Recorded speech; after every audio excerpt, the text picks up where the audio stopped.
Selectmen's meeting for September 27th, and I'm going to start off with some sad news that lifelong Brookline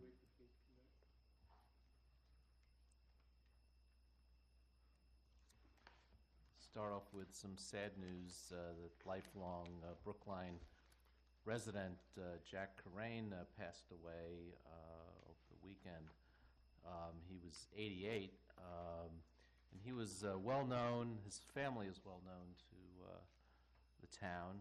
A number of the Corains have worked for Brookline, and Jack Corain was a lieutenant in the Brookline Fire Department.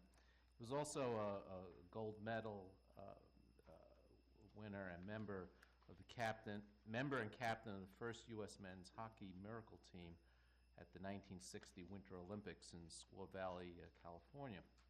And in addition to the U.S. Hockey Hall of Fame, Mr. Corain was part of the Massachusetts Hockey Hall of Fame, and he was a veteran of the Korean War. So I'll ask that we just observe a moment of silence in his honor.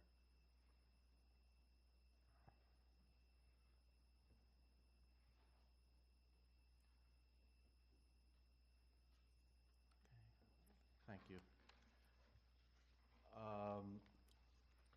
I'm also just changing up a little bit.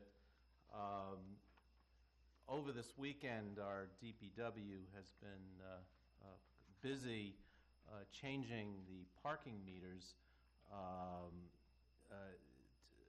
in response to a vote that this board took in the spring to raise the parking rates. So I was surprised when I put some quarters in the meters on Monday, but we had voted to roll this out July 1, so I guess the citizens of Brookline got a 2.5-month, or almost 3-month reprieve. But in addition to just raising the general rates to $1.25 an hour, many of the meters are now 3 hours instead of 2 hours. And then there was some other adjustments beyond the general rates. But the real excitement in my mind is the fact that we're now converting to cell technology. You'll be able to, in the next couple of weeks, be able to pay for your parking via cell phone using the same app that you can use in Boston, and I believe it's being rolled out also in Newton. So that's going to make things a lot easier. One exception to many of the meters were changed to 8 o'clock, but one exception was that around Town Hall, to encourage folks to participate in town government. So there's still 6 o'clock. Right. So that's the big news around town, and raising the parking meters was part of the override financing package to pay for our overcrowded schools. So the money's going for a good cause, and the cost of government is going up, and we try to find different ways to pay for it other than increasing the tax rate. So this is part of that.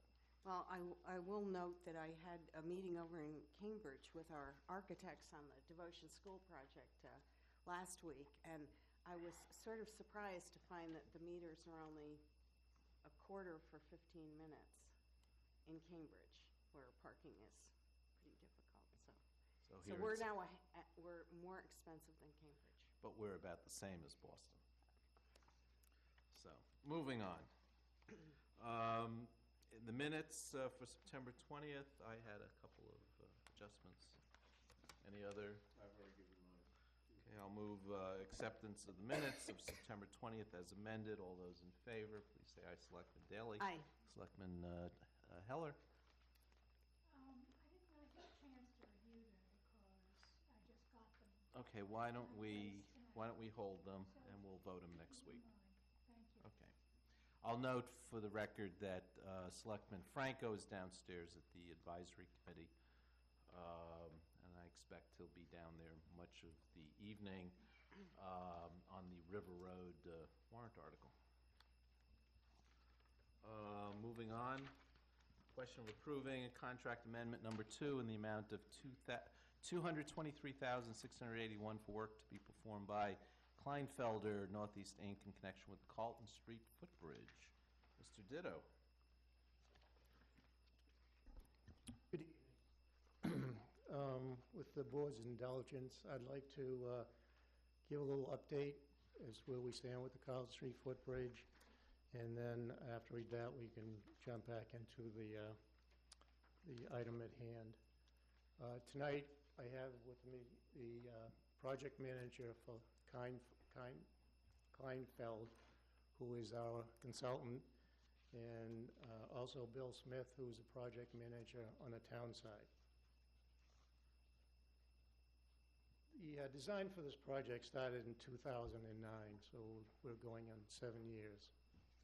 The focus of the funding, with the focus of funding from the state through the TIP process. To date, we've completed 25% design plans. The state's reviewed them, and they have held their 25% public hearing. Comments were taken at that meeting and were given to the state. They reviewed the plans and got back to us with some changes that had to be made. Since then, we've submitted the design plans at the 75% stage, and they are still under review right now with MassDOT. The project program is slated for the federal fiscal year 18, which is a year from this October, and it is valued at $3,054,000. As you might recall, the original budget for this was $1.4 million that was approved at town meeting, so you can see the time value of money as we move forward. Also might remember that at the 2016 annual town meeting, there was approval given for acquisition and granting of easements that are associated with this project. That was one of the things that we wanted to get out of the way early and make sure that that was in place. So again, we're at the 75% stage, and we're waiting for comments to get back from the state. The next step after this is to take it to final plans and specs, i.e. the 100%, and those will be ready to put out to bid, hopefully by next October. Changing gears and getting back to the amendment.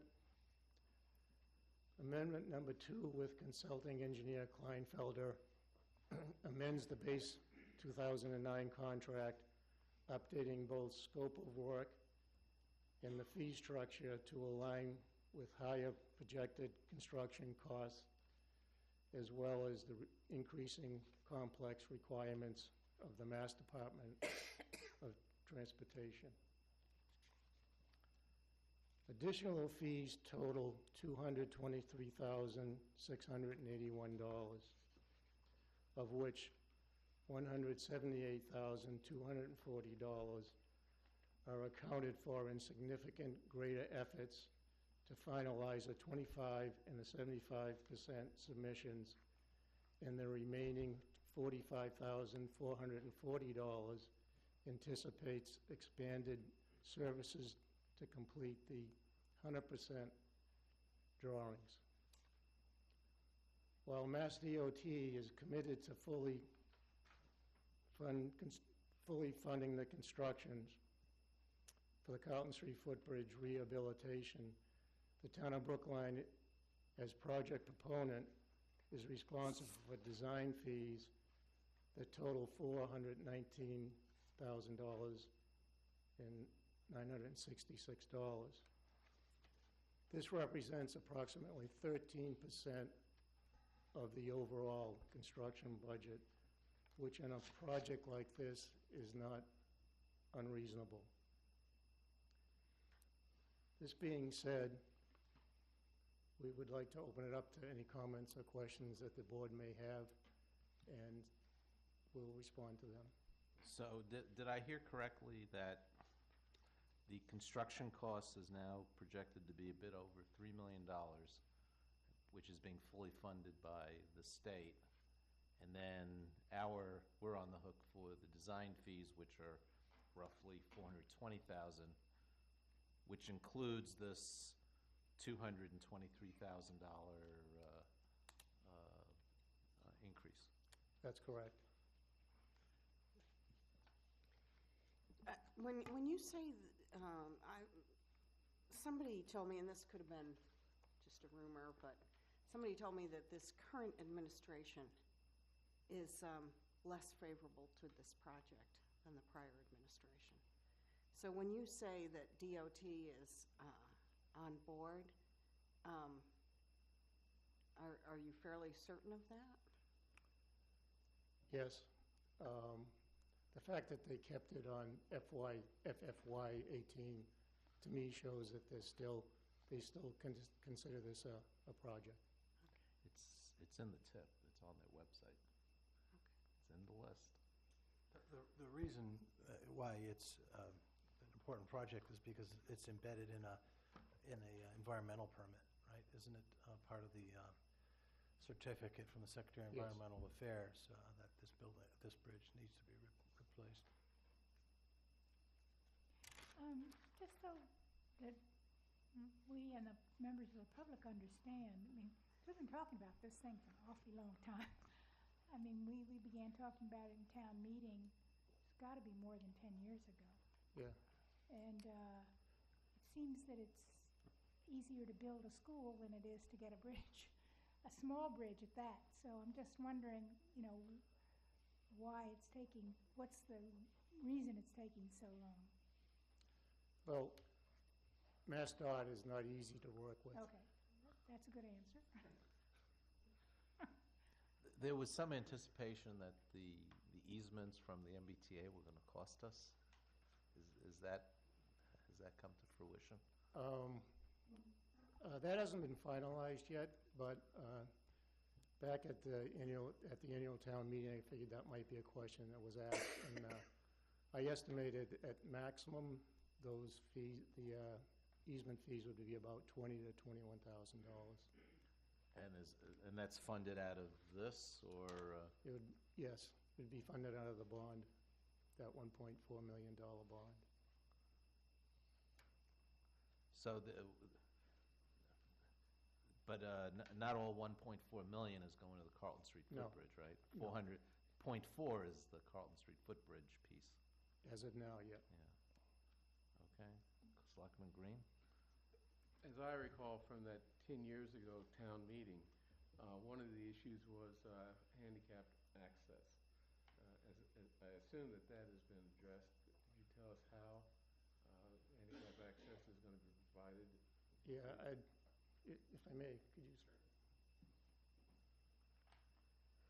Good evening. My name is Andre Martechini with Kleinfelder. I'm the project manager. Yes, we have addressed that. What we're doing, if you recall the bridge today, when you look at it, it has a set of stairs that go on either side of the bridge. What we're going to be doing is we are actually raising the bridge a little bit because the T wants more clearance underneath for the Green Line trains. So we're actually raising the bridge about 15 inches. And then we're also adding some new handicap accessible ramps on either end so that you could either take the stairs up or you'll be able to take the ramps up. So it will be fully accessible. Wow, if, I still contend that we shouldn't be paying the T a penny. They can have a falling down bridge over their track, or, you know, we can get rid of that and raise it higher as they've requested. So we shouldn't pay them anything. Yeah, well. Do we have any leverage? We're not paying them, we're just increasing. No, he's saying we might have to pay them $21,000. Yeah. Yes, that's correct. There's Well, nothing I cast think in you tell them, stone. no, we're not going to pay them. And they can deal with the falling down bridge. that we own. Okay, well, I don't think we're solving that one today. Any other questions or comments? So, Well, I'm glad that this bridge is finally coming to completion. Yeah, me too. one last question. I seem to recall that one of the appropriations from town meeting had some kind of dollar limit on the project. Do you have any? The only At least the appropriation- town part of it. At least the town part of the project, the town-funded part. Yeah, the only funding that I recall is the 1.4 million. Yeah, there And was that an was in- earlier, Yeah, like there was- $100,000. And there was a in that. 90,000 Yeah. one before. That Right. wasn't bonded one, that was tax financed. And that was, I don't know if, I think that might have been used for design fees, the 10%. Yeah, there was some. We There was some somebody additional should appro- check, because there was some town Yeah, meeting votes no, that I had recall some that, and, restrictions. right, I recall that. I thought that was part of the deal with the secretary, that, the town was, obligation would be capped, but I'd have to look at that again.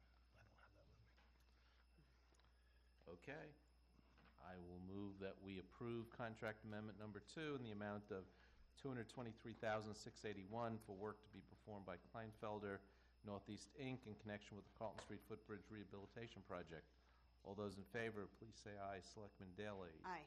Selectman Heller? Aye. Selectman Franco? Selectman Green, sorry. Different ballgame. Aye. I was fooled by the bald head. And chair votes aye. Thank you. Thank you. The next item is extra work order number 4 in the amount of $76,900 for a one-year extension of the rental rates for snow plowing and ice control with DeLisandro Corporation. Commissioner Papsturgeon, welcome. Thank you. Here, excited about talking about snow again in September. But this contract was originally awarded in FY '14, and it was due to public bid. It was awarded to D'Alessandro at the time, and it was a 2-year contract with options to renew for several one-year periods if we were successful in negotiating favorable terms. We were able to do that in FY '16, and we were able to do it again in FY '17, which is the item before you, and the contractor has agreed after negotiations with them to hold the original prices from FY '14.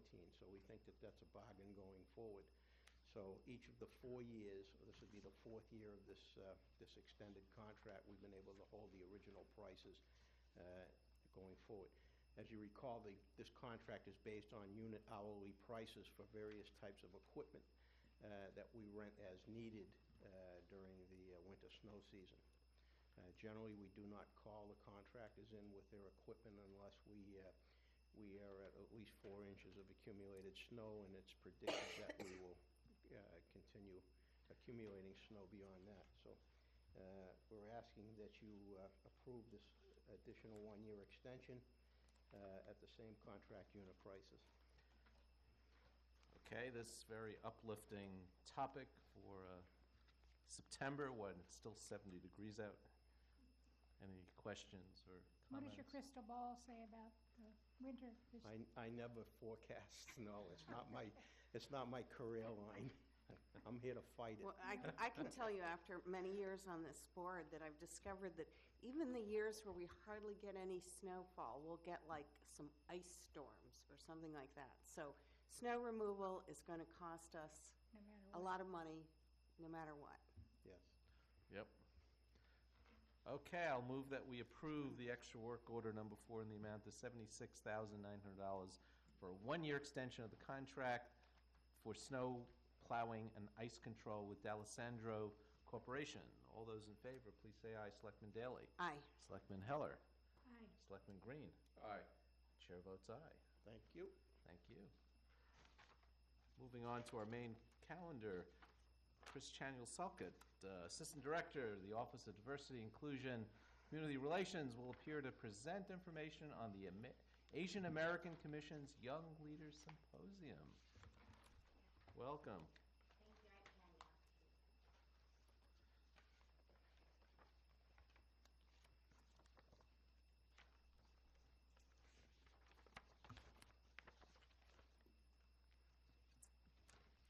So what's being passed around are the flyers and the press release as well as the upcoming program, and I'm happy to announce that the Asian American Commission is co-sponsoring with our town Office of Diversity as well as the Equal Employment Opportunity Commission of Boston to hold this year's 5th Annual Young Leaders Symposium here in our town. It's a program and it's free and open to everyone, not just Asian Americans. It's predominantly students and young professionals. We've held it in the past at UMass Boston, at the State House, and other locations, and I thought it's fitting to bring it to Brookline. Asians are our largest minority group, and we here in Brookline are always looking to engage our youth to help them think about being leaders, and also to let them know that there are great opportunities for being leaders here in Brookline and across our state. So it's a wonderful opportunity. Former Governor Michael Dukakis of Brookline will be a keynote speaker, as well as Mayor Lisa Wong of Fitchburg, and she was a very young serving mayor, her first term 28 when she began as mayor. We have a huge panel, including some Brookline residents as well. For example, Giles Lee, who is a Brookline resident, but also the executive director of the Boston Chinatown Neighborhood Association, so they'll all be speaking. I hope that you will share this with everyone. Let any student, middle school, high school, young professionals, anyone is welcome of all race and ethnicities.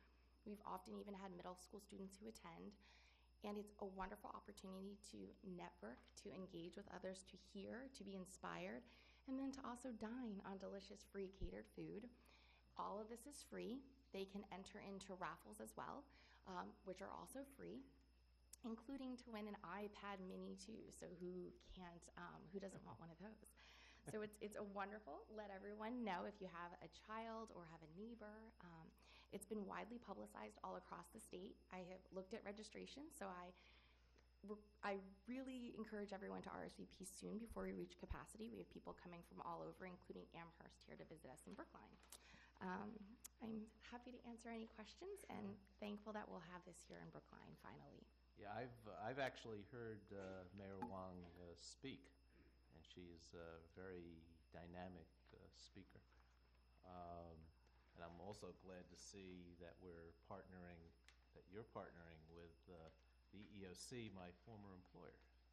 Yes, wonderful. So the director of the EEOC in Boston is Kenneth Ahn, who was a former commissioner with me on the Asian American Commission. And full disclosure, I'm also a commissioner appointed by the governor to the Asian American Commission. Okay, great. Questions, comments? It looks like an exciting program, and I hope it's also open to people who aren't young.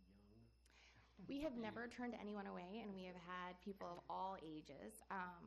And I'm excited also, our Brookline League of Women Voters, which is also having a program right now at the library, will also be there to register voters, because you can also do early voting and also in general to register voters. So we'll have a huge Brookline presence.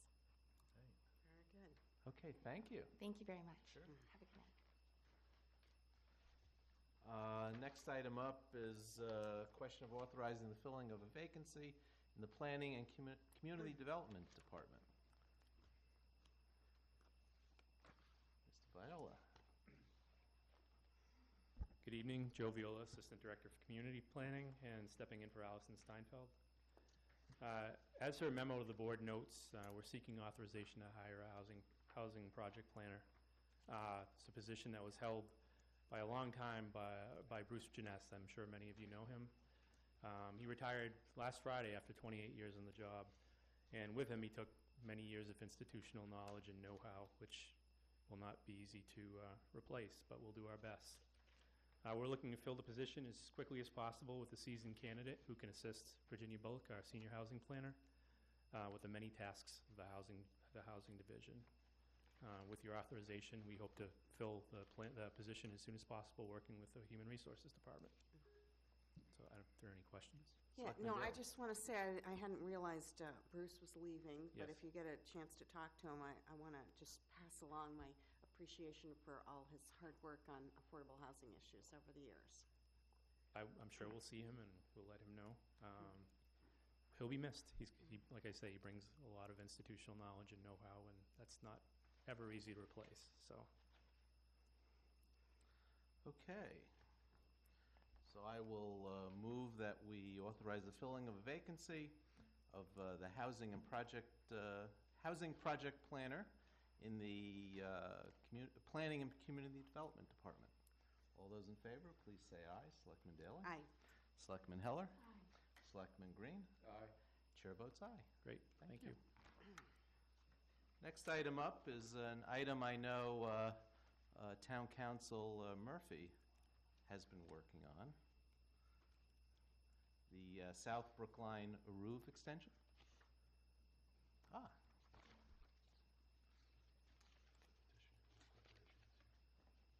And the petitioner from the Greater Boston Roof Corporation is here. So please introduce yourself.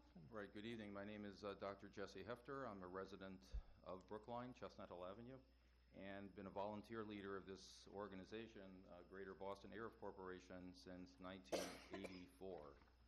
I feel a little bit like time is moving in a little bit of a circle because I stood in front of the Selectmen with Mr. Leary in 1992 making this same presentation before all different faces and all different people. Yeah, I was going to say, you can assume that none of us remember what was said in that occasion. Yes, but we did dig up the minutes of the meeting, and I provided them all in PDF format to Jocelyn and the team, and so they're all aware of what happened in those meetings at that time. So it's in the archive. At this particular moment, just as a 60-second summary of what this is, this ARUV is essentially a nearly invisible boundary that is about 25 miles in perimeter and essentially includes large areas of Boston, Allston and Brighton, Newton, Nonantum and West Newton, parts of South Newton, Brookline, and now South Brookline. And it has continued to grow in little pieces here and there. Originally was about 18 miles, now it's 25 miles of a border around, which essentially includes a vast majority of the Jewish community that lives in this area. Now, what it provides is a transformative kind of a thing. For Jews who are observant of the Sabbath, one of the prohibitions on the Sabbath is carrying objects from one place to another. And so even your house key can't be carried because it's a form of carrying an object. It's not a question of the weight or the size of the object, it's that we don't do work that seems like commercial work, and carrying things around on every day of the week is a form of commercial work. And so this provides us an opportunity, using a tradition within Jewish law that's several thousand years old, that enables us in an urban environment to form essentially a boundary that within which we can amalgamate all the private and public areas, the homes, the streets, the sidewalks, the parks, into one, I'd say, happy family of one shared area, together with the approvals of all relevant agencies and organizations. That's everything from the phone company of Verizon and the electric companies, the train people, the turnpike people, every town, every DPW, every city council, across all the towns in which we've done this. I've done this not only here as a volunteer over the last almost 30 years, but in Sharon, Massachusetts, in Newport, Rhode Island, in Malden. We're coming up online shortly with the first ARIV on the North Shore, which will be for the Swampscott and Marblehead, Salem area. And so when we do one of these projects, we utilize the same process we've used in the past, which is to inform all the relevant agencies of our plans, to get all of our permits and licenses in order, and then to do the construction. One of the final things that needs to be done, which is why I'm here this evening, is to actually execute an agreement between the Greater Boston Air Corporation and each of the towns to essentially do that amalgamation, that legal amalgamation of the private and public areas, and it's done in a very simple way. This kinyan kesef is Hebrew for the word meaning acquisition through a small symbolic amount of money. This is a dollar coin. I'll bring it up to Mr. Kleckner in a minute. And essentially what this, and I'll read it to you. The town probably has the last one from the early 90s. And it says, "This United States dollar coin hereby delivered by the President," that's me, "of the Greater Boston Area Corporation, shall constitute payment in full for the next 99 years to the town of Brookline for the rental of the rights of the domain within the Eruv district of Brookline for the purposes of carrying on the Sabbath and other Jewish holidays in accordance with Orthodox Jewish law." Other days would be an example, the high holidays are coming, and 2 weeks from tomorrow, the Yom Kippur, the day of at-one-ment, is like a Sabbath that occurs during the week. So what this allows people to do is come to synagogue together as families, push baby strollers, for disabled folks in wheelchairs to use their wheelchairs, and walkers to carry canes. It's not only house keys, but everything. So it's really a transformative kind of thing. And the reason, before we execute the procedure or answer questions, that we've extended it into South Brookline has been based on a community swell of requests to open up more areas. This will be about 450 homes that are currently outside the current southern border, which will be available to people, especially young families who've contacted us over the last year and a half, with a need to want to be in Brookline, but not able to start in homes in this part of, or the northern Brookline area, but are very, very interested and really ready, 4 to 6 families at this time, to begin their real estate life in Brookline in the southern part of the town. So we're doing it to accommodate them. Selectman Daley. So does this mean you're essentially home when you're within this The district? What it means is that, in a sense, just like you're allowed to carry in your home from one part of the house to another, when you're outside you can carry from one house to street to home to synagogue to park to anywhere else, and essentially not cross any boundary. It's one shared happy area. Okay. And I think I'm reading in your material that the demarcations, the plastic strips or twine or whatever you use, will be up above. Nobody was going to trip over this or anything like that. They're going to be up high. That is correct. Everywhere where we go over City Street, we're at over the minimum, which is 22 to 23 feet, depending on the town. Anything we do over a sidewalk is at least a minimum of 12 feet, and it doesn't get in the way of anything. And everywhere else where we're using, like, for example, around Newton City Hall, most of the 3 sides of the triangle at Newton City Hall there are no overhead lines, so we actually got permission from Newton. Actually, I can show you a picture. We did this agreement with Mayor Warren just at 12 o'clock today. He was very surprised about the whole thing, very happy to follow in the footsteps of prior mayors who have done this with us as well. And there we're using, essentially, again, this plastic twine, which is actually used for baling hay. Turns out to be very, very durable and resistant to weather. And some of it that we have in the system has been up all 22 years without being replaced yet. Yeah, and I'll note that Town Council Murphy has been scurrying around Town Hall, getting Putting the twine up? no, getting all the necessary approvals from town departments, including our engineering department. And so are you just using, is this outside the Baker School, or does this go inside the Baker School? The Baker School component of it has to do with a sort of a parenthetical kind of issue. An Eruv can only include residential areas. Oh, okay. And so the Blakely Horse Sanctuary, which then segues into Hancock Woods all the way down to VFW Parkway, is actually marshland in the center. They have boardwalks and beautiful areas. I've walked there many times with the town people and myself, with the kids, to walk there. But there's a large area in the middle that's unwalkable, and it's also really unlivable. You can't go in there. And so it's so large that, according to Jewish law, it cannot be within an Eruv district. So we needed to do something to excise that area, and that's shown on our map. To excise it, to put sort of like a boundary around it so it's not in, just like the same thing we do with cemeteries if they don't have fences around them, which we normally all do, to do the same thing for something like that. So, for example, we worked with the town, the Walnut Hill Cemetery, which is a historical cemetery at Grove and Allendale. We actually have permission from the Historical Preservation Committee, when I talked to the Parks Department, et cetera, to make one attachment at each end in order to close off the gap, as it were. So we've already done that as well, yes. Okay. Again, because the cemetery is not a true residential area for people. Okay, any other? So this is not continuous twine, it's just scattered in various places around? Well, what the majority, sir, are on existing telephone poles. And so on a telephone pole, there are cables that are already existing that connect pole to pole to pole to pole. And what we do in that situation is we have installed over 1,400 or so in the system, on 1,400 different poles. We install a thin plastic vertical strip, the exact same material that Verizon uses to cover ground wires that come down the pole to keep people from snagging or pulling them. We install them, the same one, we nail them in and they go up to under the lowest cable and then they're left there. It's like a doorpost, sort of a very thin doorpost. And we do that on all the poles where there are existing cables. The only time we have to put twine up is when you run out of existing cables because there are none, nothing aerial.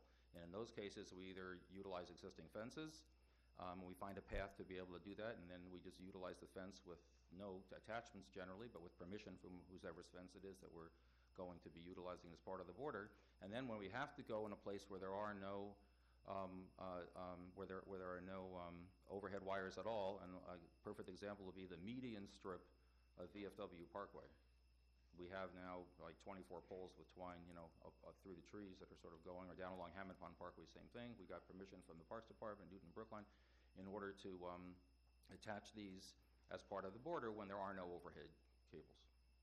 So there's a continuous border string or other Or material. utility cables that exist, or fences that exist. It's completely continuous. Yeah, and I should also add that this is completely supported by volunteer contributions financially. We don't get any state monies or federal monies or city monies for this. All the repairs are done by a licensed and bonded contractor that's been approved by each of the towns in which we operated. It's checked by 2 part-time employees for whom all insurance, taxes, workman's compensation, everything is covered on a weekly basis. There's a website for people to check the status. There's a phone line for people to call in for status on Friday afternoons, all done through a volunteer effort. Selectman Heller. So, in the first part of your descriptive materials, you say the goal is to provide a means for the Chabad of Chestnut Hill to utilize the Baker School facility for Jewish high holy days and Sabbath community celebrations, i.e. bar and bat mitzvahs. So is this preparatory to requesting that you be able to hold services and events in the Baker School? Is that? Right. So our initial proposal was to find a way to include the Baker School. In the last couple of days, we were informed that the school committee felt that it was important that we don't, at this point in time, attach any attachments, make any attachments to any fencing or physical building of the Baker School, so as not to set a precedent for placing something on the school that might then turn into a precedent for other organizations to want to, produce attachments or other kinds of symbolic things that they might want to put on the property. They did, however, tell us that if we could find a way working with Aaron Gallantine's group, and I think it's Tom Brady, I believe is his name. Brady, yeah. So Tom and I have met many times, and there was an email Aaron sent to Tom just yesterday requesting that he reach out to me and have us take another hike through the woods around the back to see if we can find a way that will allow us to go from Beverly Road on the far west side of the school property behind the baseball area that's fenced in, and bringing it around to the Hancock Village Apartments without making any attachments to the school property. And the school committee folks that we talked to were fine with that. They said as long as we're not really connecting to there, that would be it.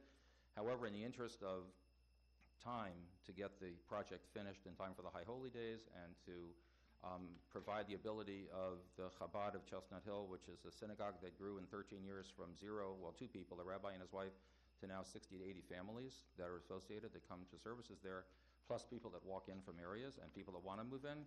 We're okay with temporarily, and that was in an attachment Jocelyn sent out today, temporarily building the final edge that we have to do around the Baker School area from Beverly Road to Hancock Village without including the school at all. And we spoke to Rabbi Uminer, who's the rabbi of the Chabad at Chestnut Hill, and he was fine with it. It's, you know, Any other questions or comments? So I'm going to, yeah, Um, I assume the reason why the school committee didn't want to attach anything to the school building is because it's not just any other organization, it's religious organizations. And you know, there really has to be a separation between religious organizations and governmental organizations. Is there any issues with respect to other places that the twine or whatever, the attachments. right? We've never had a single case I in all the years. Public buildings. I think You're too, right, Selectman right. Green, part of the issue there was the fact that the Baker School complex is part of the discussion on the ninth school. Mhm. So. Yeah, we will have to remember to alert these guys if there is Right. going to be any construction there, because it Right. might affect even his Correct. things around the back. Right. Yeah.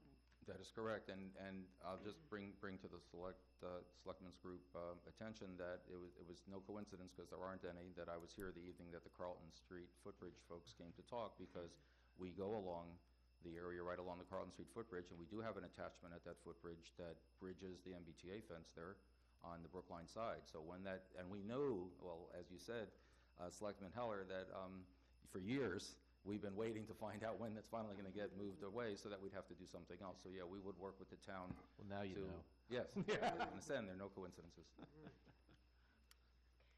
Okay, so I'm going to make a motion that we approve the corporation's request with the conditions in Town Council Murphy's September 27th, 2016 memo, which include, I'll just summarize, that design and specifications shall be subject to approval by the town engineering and transportation director and commissioner of public works. That you'll work with the DPW on maintenance, that you'll indemnify and hold harmless town of Brookline's officials, et cetera. Exactly. And provide insurance, and any work done in the park shall be subject to Parks and Open Aaron's, Space Director. Right, this is an ongoing Right. process where we've been repairing it ourselves and informing the town about anything that, Right. you know, sort of goes into town property. And these are the same For conditions 22 that years. were, these were the same Exactly. conditions in the 1990 revote. 1990, exactly. So nothing new. Right, right. We've been operating, you know, for 1,200 weeks. or so. Anything else I should say, Town Council Murphy? Or that's fine. You're good? Right, yeah, yeah, so. Right, so if I may approach. Yes. And we'd like to get a camera picture of it if we could. Sure. See the picture with Mayor Warren or with Mayor Walsh. We actually met him as he cut the ribbon to the Austin Brighton Parade this Sunday. So he was in his walking outfit, and we went up to him, we set up the meeting, and we actually did it with him in the middle of Cambridge Street. While we So why don't we do it with all of us? That would be The wonderful. mayor of Boston has a walking outfit? He had like a sweatshirt and. I thought it was an official walking outfit. Oh, not official. Okay, are we okay with doing, are you okay with us doing this? Here he was. So that's what I mean by the walking outfit. When he finally sees all three, and he sees that he wasn't as dressed as everyone else. Sure, that'll be great. It's too bad we forgot our walking outfits. There you go. That's right. Thank you. Congratulations. Thank you very much. Thank you very much. Yeah,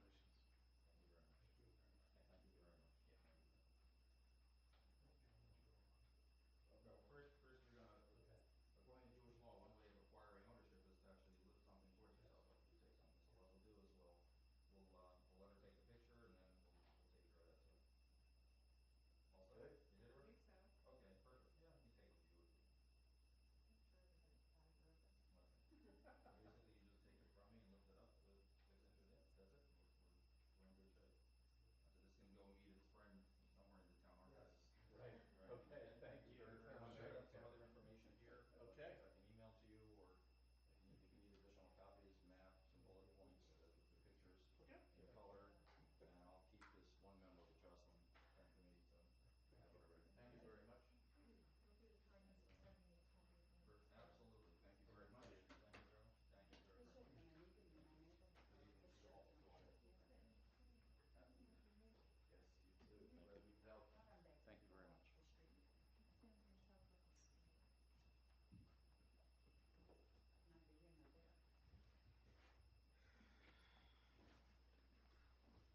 Okay.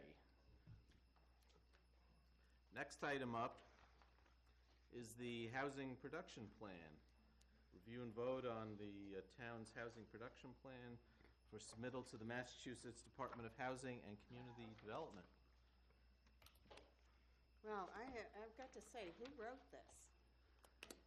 Well, we're about to Our find author out. is with us this evening. Huh. Very impressive.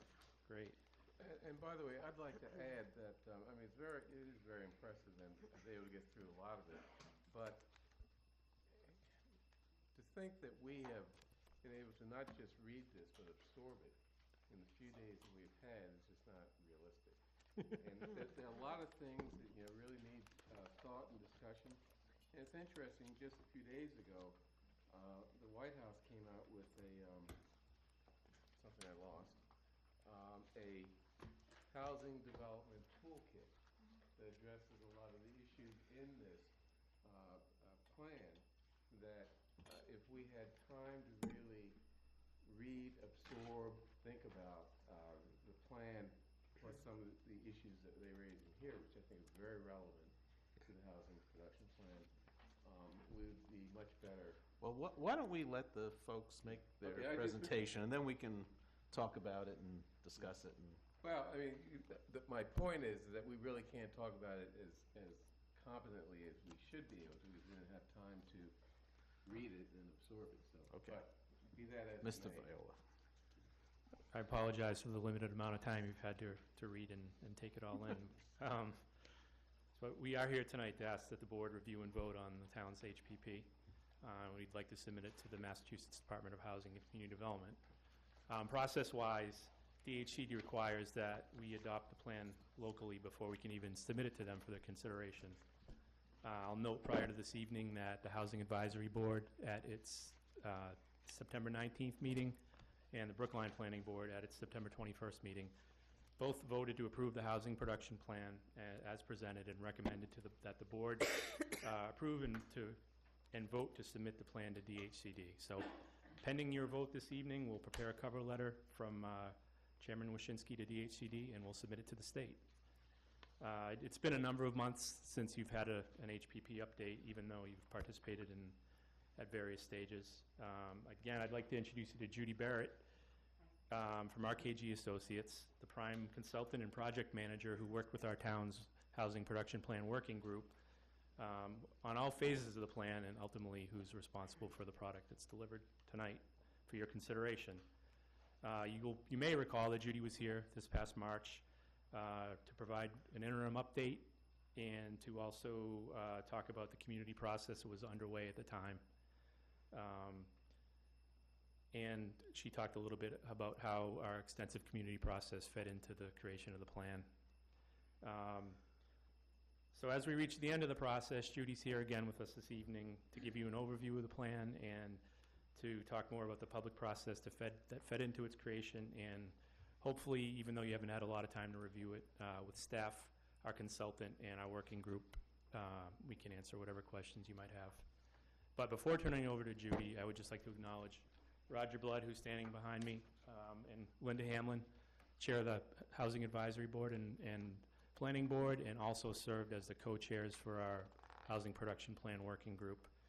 That group also included Steve Hyken and Bill Madsen-Hardy from Planning Board and HAB, respectively. The group worked closely with Judy and her team to strategize about ways to maximize the amount of public process and how to get public input into this plan. We felt very strongly that we needed to go out to the community and hear from them as part of drafting this plan for consideration and for submission to the state. So as we worked on all the required plan elements at our public meetings and incorporated into this document, the plan was to have something that had plenty of review and input along the way. And with that, I'd just like to turn the floor over to Judy, who's going to walk us through the plan and to give an overview of what we've been doing for the past 5 or 6 months. So with that. Thank you. It's a privilege to be here. And I'll tell you, part of, I'm here tonight actually wearing 2 hats. One is to talk to you about the housing production plan that we've been here working with your town for several months on. And the other hat I'm wearing is I'm the Chapter 40B consultant to your Board of Appeals. And I've had the opportunity to watch 3 or 4 comprehensive permits here over the last several weeks. And I think that it will help your community a lot to be able to have a housing production plan to kind of guide the conversation here about affordable housing. But that's just my opinion as a planner. The document that you have is divided into 4 chapters, and the heart of it is the 3 chapters that involve housing needs, housing goals, and housing strategies. Those are the 3 key pieces that are required by regulation. The first chapter is really kind of an overview of the pretty extensive public process that occurred here, largely under the direction of my colleague Jennifer Goldson, who some of you may know because she worked for the town several years ago. But we had a series of community meetings here to basically talk about needs, much of which is statistical. But you know, there's no needs analysis that's good if it relies solely on data sources. You have to talk to people as well. And so there was a consultation process with the community around the needs. Was there something we missed? Are there things that perhaps should be added or refined or perhaps looked into a little bit more? And then while we're working on those public meetings, there were also numerous meetings with the working group that kind of steered the project. And so each time as we were preparing for a community meeting, we were working with the working group, Roger and Linda's group, to kind of prepare materials for the next meeting. So we worked with the public on needs. We had a consultation process on goals for the plan, which was really sort of an open house framework where people were asked to come in and review some goals and tell us what we missed or things that perhaps should be added. And then a consultation process on potential areas in the community that might be appropriate for some kind of mixed income housing, multifamily development, perhaps at a scale not necessarily consistent with your existing zoning. So that was sort of the overarching consultation process. And out of that came what is labeled Chapter 4, and I think that's probably what we should focus on, because that's really where you're saying in this document, based on the needs analysis, based on the goals that have been set, these are things we think that we should do. And the strategies are fairly simple. They're divided into 4 groups. One is a set of regulatory strategies. I'll explain these in a minute. Another is called resource allocation. The third is education and advocacy, and the fourth is local planning and policy. And we grouped the strategies into those 4 categories to basically try to make some coherent sense out of what this was saying. But the regulatory strategies involve looking at perhaps at the town's zoning, the existing zoning, to think about whether the zoning that you have today really works well in a kind of redevelopment and infill environment, or there are things that you could do to perhaps make your own zoning more effective as an agent of producing affordable housing, so that you don't necessarily have to rely entirely on, or primarily on Chapter 40B comprehensive permits. So there's a series of regulatory strategies discussed in here, but also including ways to sort of think about managing Chapter 40B so it's a little bit less contentious for the community. Resource allocation is really around what do you do with your funding. You have CDBG funds, Community Development Block Grant funds, that you receive as an entitlement community from HUD. You have home funds.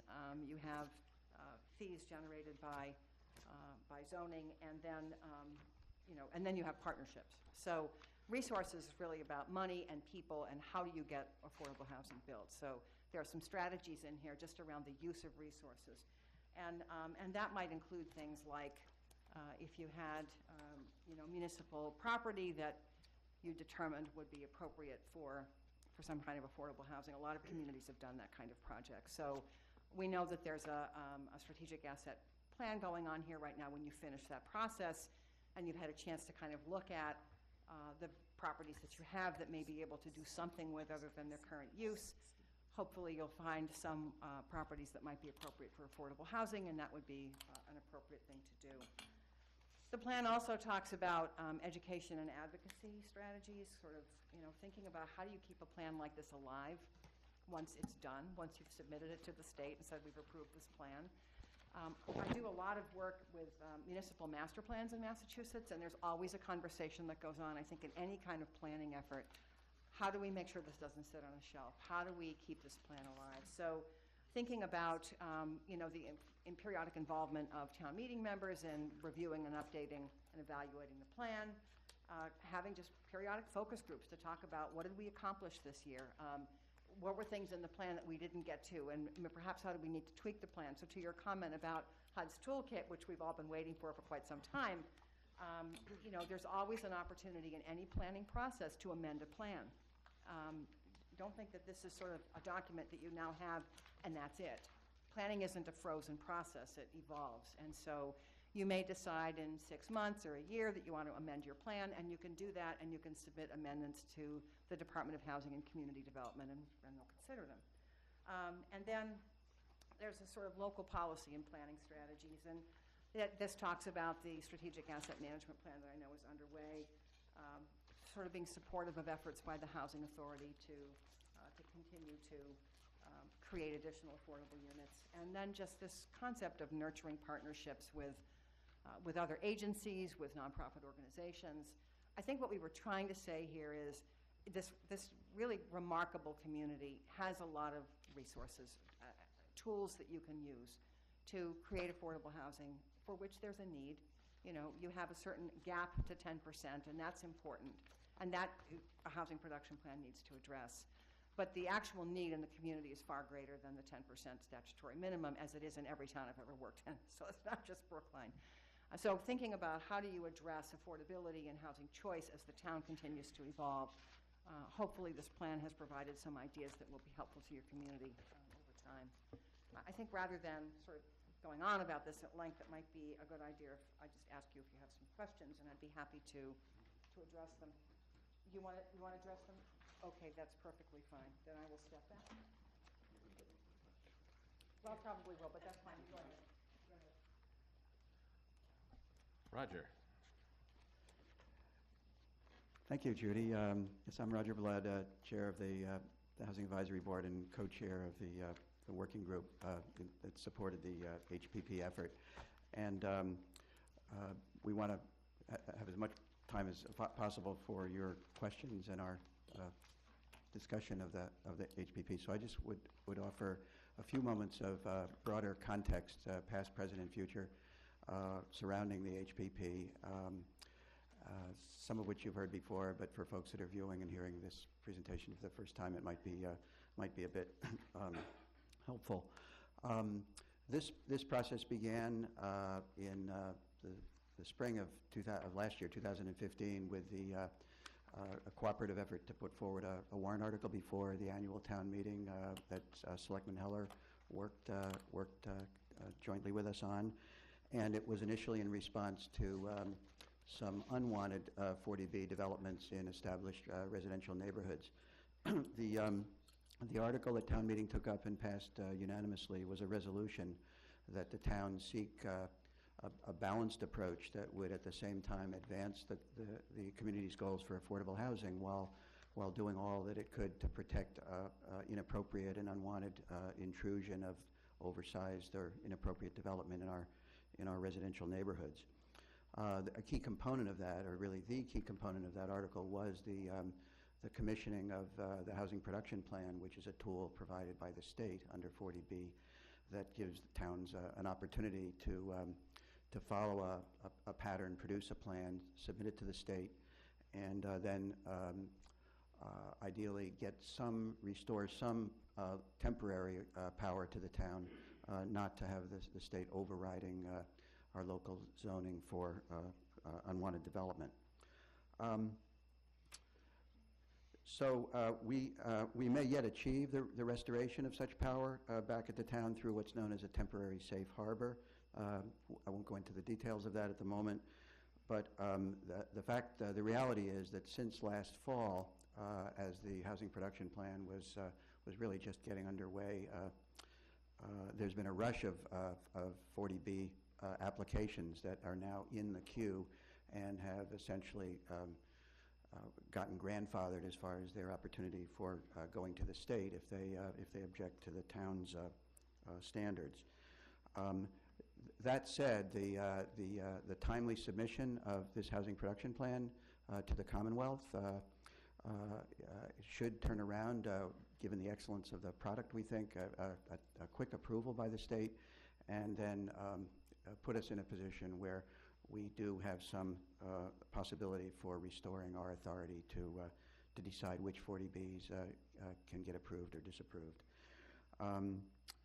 And in any event, just going to remarks made by Selectman Green and Judy Barrett, this housing production plan provides a very useful template beyond just the short-term goal of helping us get to the 10%. And I think it will be useful, and the town has many tools that can be applied to advance the various goals and strategies and specifically targeted areas for development of affordable housing, both before we reach the 10%, which is likely to come in the coming year, and after that. So I'd like to thank our consultant for an excellent work, and also introduce Linda Hamlin, Chair of the Planning Board, for a couple of brief remarks. Thank you.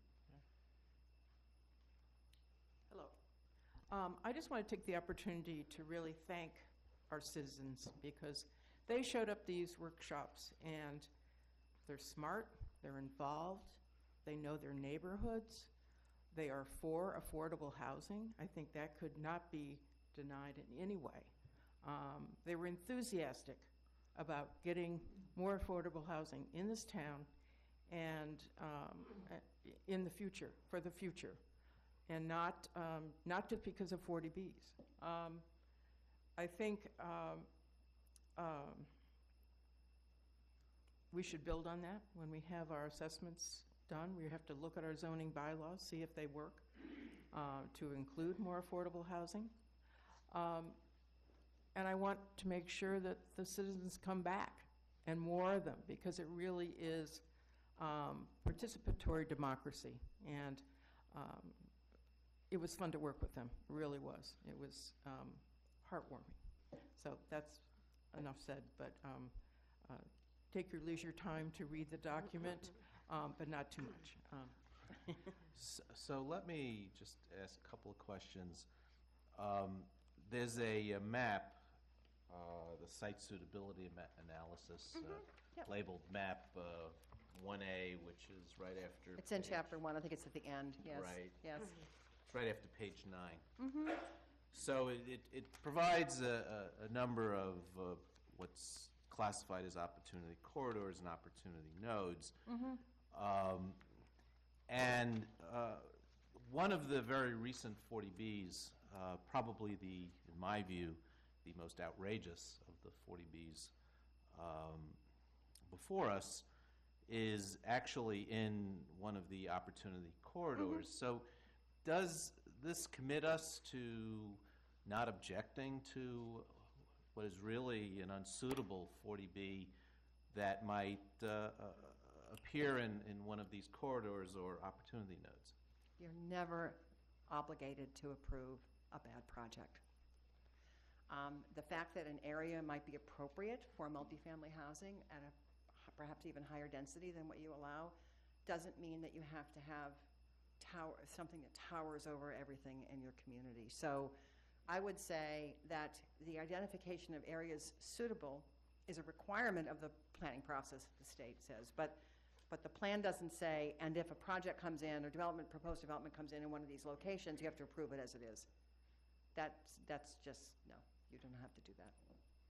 There are great 40Bs and terrible 40Bs, and the goal is to get the best project you can. And we have a few of each. Yeah, you do. Before us. Yeah. People want affordable housing. They don't want them wrecking their neighborhoods. And Right. the density is the bottom line.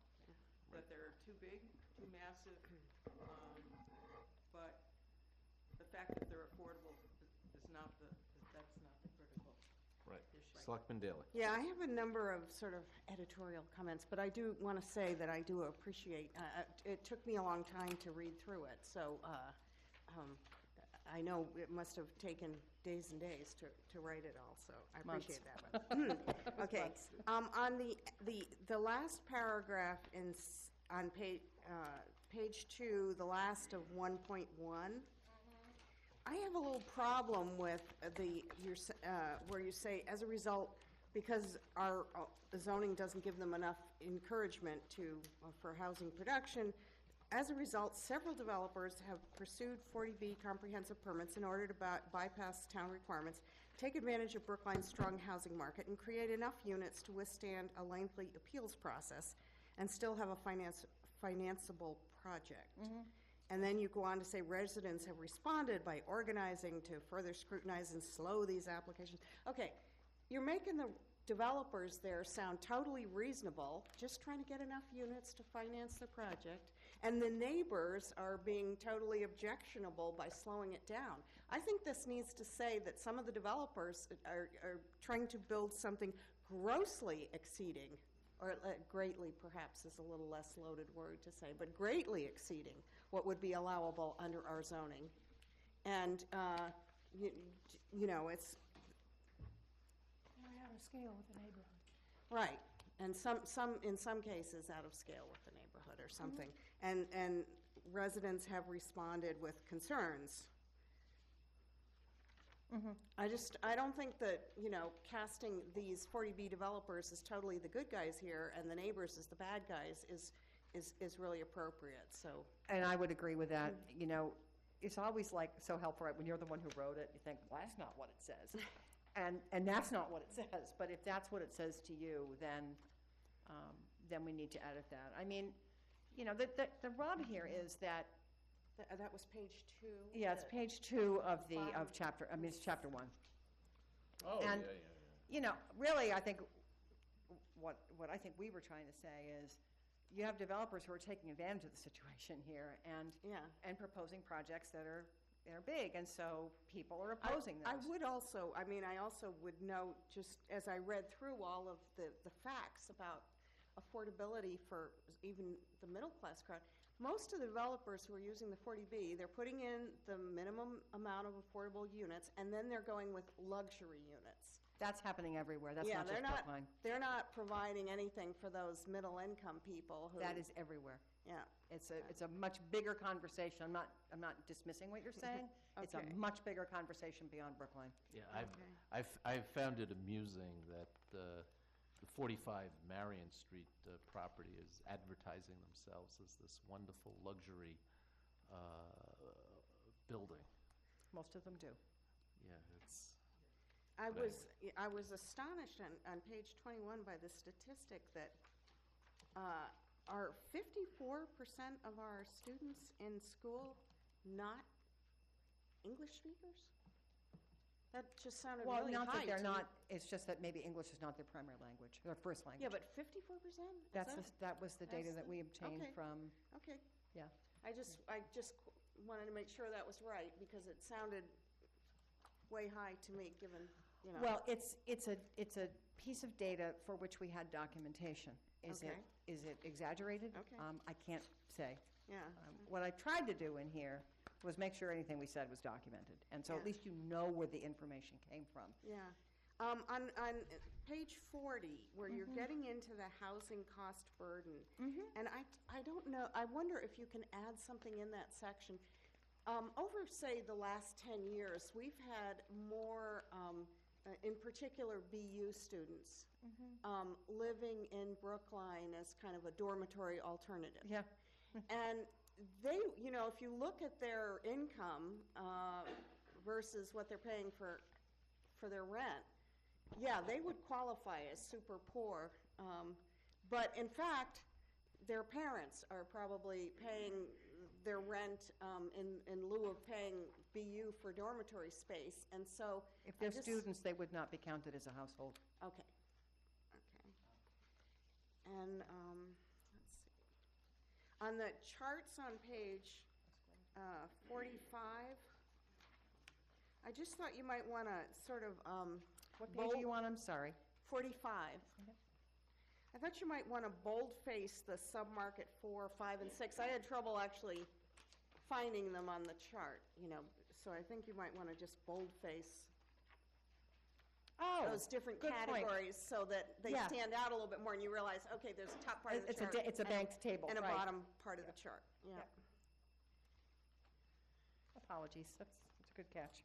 Okay, and on page 50,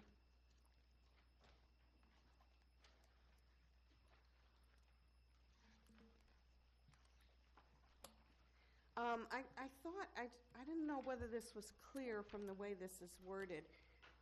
I believe our bylaw states that in the inclusionary zoning, that including the units with the project is the preferred way to do it. And so, where it says, if, the last sentence before the bullet points, if agreed to by the Board of Appeals, the requirement to construct affordable units can be satisfied through one of these following options. I would just put at the beginning of that sentence, alternatively but less favored, or something.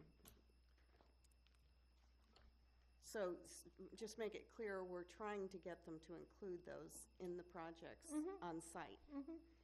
And then my final point was on page 60. There's an outtake, and it's kind of in the wrong section. It's a education one, but it's not in the, it should be down in the next section, I believe. On page 60, did you 60, say? yeah. So what, The outtake, the based on consistently increasing enrollment. I think that should be down in the next section,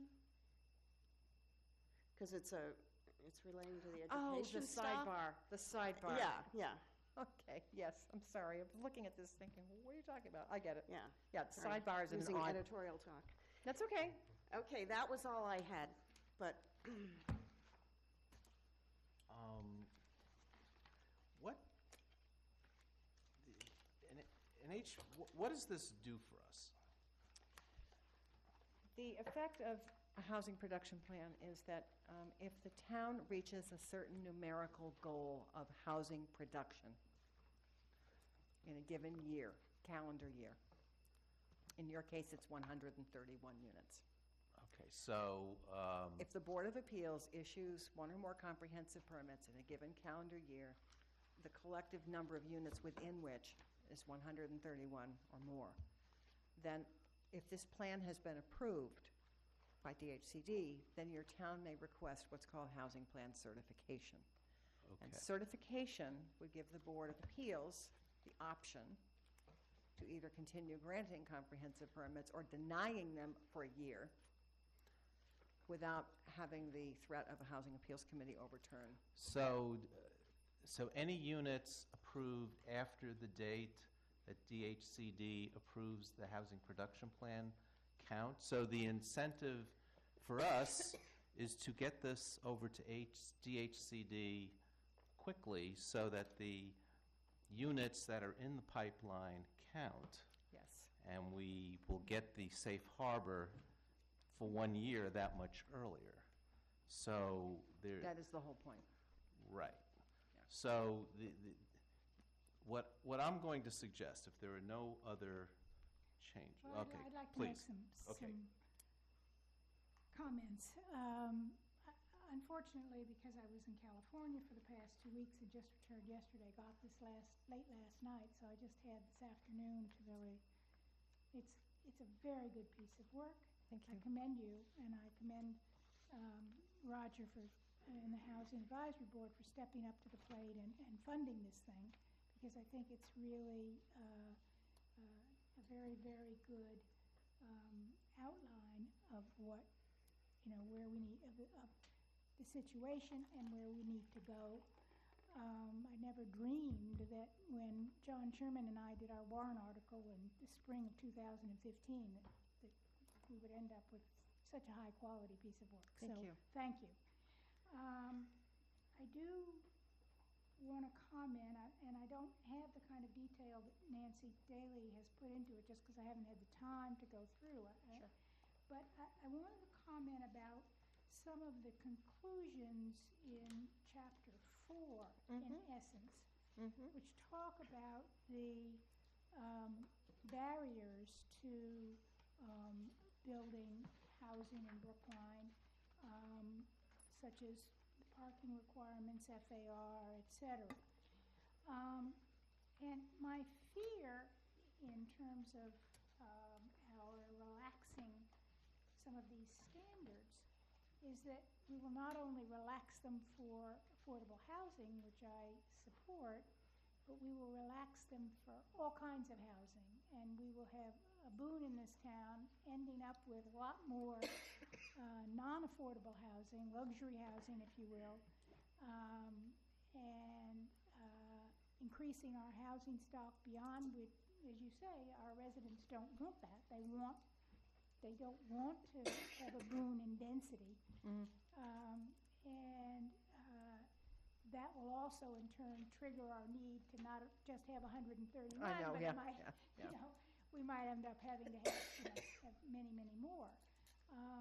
As I say, I'm not opposed to having more affordable housing. What I am opposed to is increasing the density of the town in these other ways. So, Well, I think it depends on how you write the zoning. I mean, certainly, you would not be the first community that would grant additional development privileges in exchange for a public benefit. So it isn't that you just open up, I mean, you could, but there's nothing that says you have to just sort of open up development to any kind of housing. The issue is, do you make it feasible for someone to develop under your zoning as opposed to going through Chapter 40B? I guess my point is it would have to be well thought out and done carefully Yep. in order not to create the kind of adverse effects we don't want. So, I know it's probably hard to imagine this, but most developers who are doing affordable housing would much rather go through your zoning than go through a comprehensive permit. I think people just don't get that because they think that somehow a comprehensive permit just sort of gets thrown at you and you're stuck with it. But the bureaucracy involved with Chapter 40B, I've been doing this for 30 years, the bureaucracy is huge. And so if it made sense to develop under your zoning, I can almost guarantee you that most people would rather do that. But if it doesn't make sense, then it doesn't make sense, and they won't use it. So that's the challenge for you as a town. Right. Note, too, that any zoning changes would have to go through the whole town meeting process. Its own bureaucracy. Right. No, I So- understand that, but I want us to be really careful in understanding the effects of these changes. You know, some of them are great for the environment, or they might be great for open space, but they might also have consequences, negative consequences in other areas. Sure. And we need to understand that full picture. Yep, agreed. Good point. Selectman Green. I guess I'd like to look at the other side of that and, suggest that one of the problems we have in Brookline, as in most places, is the fact that municipalities are becoming, are having populations that are either lower income or very high income. And the middle class is just not there, or increasingly being squeezed out. And one of the reasons, I think, and tell me if I'm wrong, one factor there is controls on density. If you can only build, so high, so intense, then your ability to make that economically feasible is reduced. Whereas if a little more density were allowed, the marginal cost of additional unit would enable you to offer it to people, teachers, policemen, normal people in this town who just can't live here. So I'm wondering if you've given any thought to that, or any ideas, or do you think that's the right way of looking at it? Well, I've worked in some communities that have zoning that ties affordability to a standard higher than 80% of area median income, which for everybody's benefit is the sort of threshold, the highest income threshold for most affordable housing programs. I've worked in some communities that have a higher threshold. They define affordability as 100% of area median income, as 120%, as 150%, out of concern for what you're addressing. And the results have been kind of mixed for a variety of reasons, not the least of which is some folks who are perhaps into the 120 to 150% of median income range are really reluctant to buy a unit with a deed restriction. So there are these trade-offs, I think, with it. But certainly, you know, you could consider having your zoning perhaps have tiers of affordability. But in the end, what matters is, do the numbers make sense? Can someone actually build that product? So that's really what it all comes down to. I'm not discouraging what you're saying at all, but you may, in order to get some middle to slightly upper, above middle income units, if that's what part of your goal is, which is certainly fine, then you may not get as many lower income units, because somehow you have to make that project financeable. And it isn't just whether you and I think the numbers add up, it's what do the banks think. So it's a complicated topic, but to your point, you certainly could consider that. Yeah. Well, higher density makes it a little more economically feasible. It should. And more attractive to banks. It should. You know, all things being equal. And Right, and I think the point that Selectman Green is making versus the point that Selectman Heller is making is a preview to the town meeting debate that will occur should we proceed under some of these strategies, and be very, those clearly are the trade-offs. There are trade-offs. That's exactly what this is all about, trade-offs. Mr. Koff, I'll recognize you. But very brief, please, because we're running late. You didn't get to have dinner at your house. Yes, I know. First, I'd like to compliment the Housing Production Plan Working Group, as well as the consultant team, RKG and J.M. Golson, producing. This is a Cadillac of a plan. The 18 recommendations, which you're looking at very briefly, if carried out, would advance a housing agenda which promotes equity in housing and a more sustainable and livable community. On the basis of this report, I have a dream. And the dream has to do with an article that might follow this meeting tonight in the tab, because the Board of Selectmen could take 3 actions. The first would be to approve this ASAP and forward it to DHCD. The second recommendation is to charge the working group to review and report back to the board. As Selectman Green said, a lot of excellent recommendations in this report. They can't be digested tonight. This should not be a report that sits on a shelf. I think the working group should continue to do what they've done and come back to you. And I think the Board of Selectmen ought to, provide some leadership and deadlines in that. And the third is something that maybe you would consider, because of the importance of this, is to have some, maybe just the recommendations and maybe this site suitability analysis presented to town meeting. There's an awful lot in here, and the thought is, let's provide some context. The citizens know there are a lot of 40Bs. They ought to be aware that the Selectmen town meeting has hired a great team, has provided a great report and a context for evaluating these. So those are 3 recommendations. In addition, I have a few comments. The But first is... very brief, Mr. Koff. Okay, I'll try. That all housing is a negative. My demographic, we would like to stay in Brookline, but they're moving to the south end, they're moving to downtown Boston, because there isn't middle class or housing for us, appropriate housing. The town has this asset management study. I think as a part of this, the selectmen should require, and you have a great consultant here, bring her back to do a fiscal impact analysis. The town needs to know what kind of housing is fiscally beneficial. And we don't have that information, and the town should have that. So I hope you will consider that. The second is, if you looked at this report, you'll see there's one area of town, sub-area 1, sort of the Dexter Park area, that has a negative market experience. Values are dropping considerably. And I think that ought to be looked at by the planning department, substantial drop in values.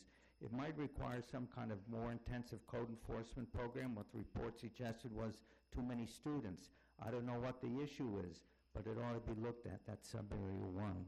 And third, there are 2 warrant articles, and you might use your support, I hope, as use this report as a context. Article 9, adopting a parking overlay district. Article 34, to promote zoning and related strategies on the Kent Street town-owned parcel.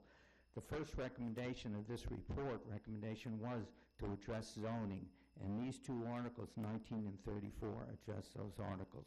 So I've taken a little bit too much time, but thank you very much you. for the opportunity to talk. And Linda, last comment, Linda Hamlin was correct. The working groups were very positive. They were not afraid to talk about density. Housing was a very positive discussion, and I hope, Linda, your committee here, the working group, can continue that, and we shouldn't be afraid to talk about all kinds of housing to make Brookline more sustainable and more equitable. Thank you. Thank you. What I'm going to suggest is that we approve the housing production plan subject to some of the editorial changes, and so we would approve it and then authorize the chair to review, and I can review it with Selectman Daley, the items, or whomever wishes to take a look, the items those were minor editorial kinds of Could I ask one suggestions. additional question? Yep. How long do you estimate it will take the state to approve this? The When they state- get it in their hand? They give themselves 90 days to do the review. I think because DHCD is so woefully understaffed at this point that they're probably taking the full 90 days. When is the deadline on the first comprehensive permit? Excuse me, I'm sorry. When is the deadline on the first comprehensive permit? That's It roughly? is late November. There's a discussion going on, I suspect, literally as we speak, about the possibility of an extension for that. Obviously, because I'm here, I don't know what's going on with that. But I also can tell you this. I think that all of the housing subsidy agencies are very aware of the situation in Brookline.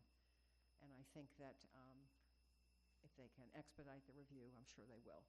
I just can't stand here and tell you that it's going to go through in 30 days. I can't.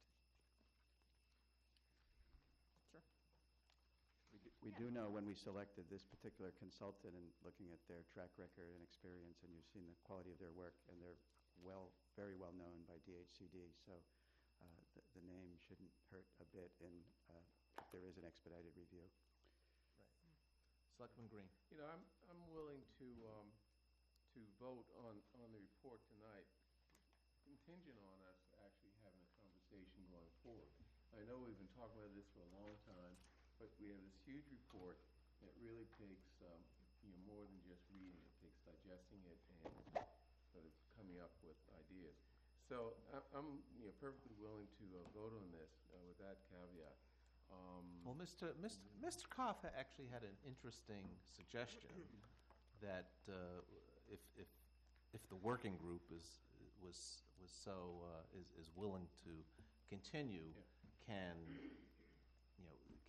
help sustain that. Yeah. So, but what I'd like to do is vet that suggestion. So I don't want to vote on that tonight. I want to get this out the door. Yeah, I think that's important too.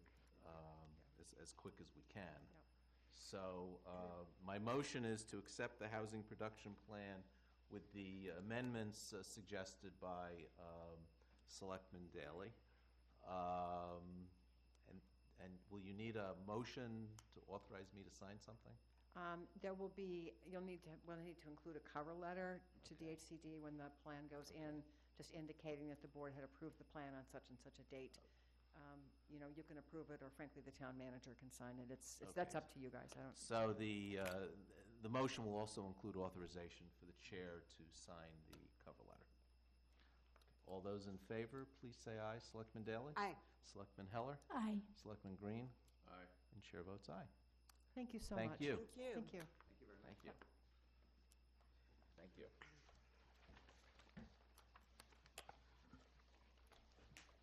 Great work.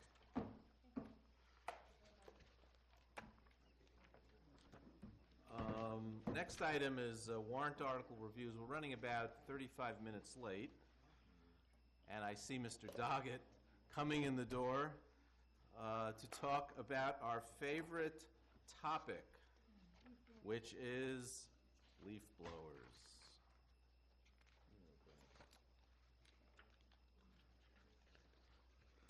Mr. Doggett, welcome. Thank you very much, Mr. Chairman. John Doggett, Town Meeting Member, Precinct 13, and Chairman of the Moderators Committee for Leaf Blowers. May I have a computer here I'd like just to hook up to the screen, if I may. Mr. Faison.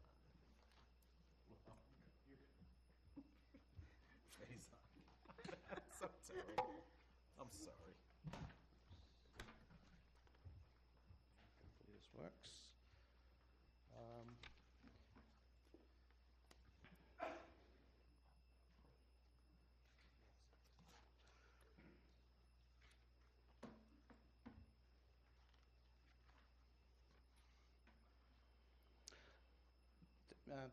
Select Board, would just like to, before I begin, thank a number of folks. The residents of Brookline, we got a ton of input from the residents. We really appreciate that. In terms of the town, we had tremendous support from the DPW, Mr. Papasturgeon, Aaron Galantine on the Parks and Open Space, Alan Balsam, Tony Schlaff, the chair of the ACPH.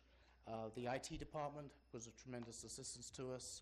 And I know I'm probably leaving things out. I know the time is pressing, but I really would like to thank the committee who put in a tremendous amount of effort. So far, we're not finished yet. We've got several meetings to come here. But let me, if I may, just give you a sense of a few minutes on the background and our thinking and as we developed our plans to be here with the warrant article 23 and 24. These are the points that are really guiding the committee. There are really three sources. The main motion from last year, November, town meeting, which was Article 10 to ban leaf blowers, and the referral motion, which referred to our committee, which was created basically to create, I just took some main points from the referral motion here to give you a sense of the background. Creating a better bylaw, researching other towns and regulations, holding property owners responsible for violations, considering abuses and inappropriate uses of leaf blowers, implementing guidelines to make enforcement easier, implementing Selectmen's Lawyers Bylaw Committee, creating an equipment list. These were the kinds of things that were asked for by the, or suggested to be looked at by the motion to refer. Then we've had two public hearings.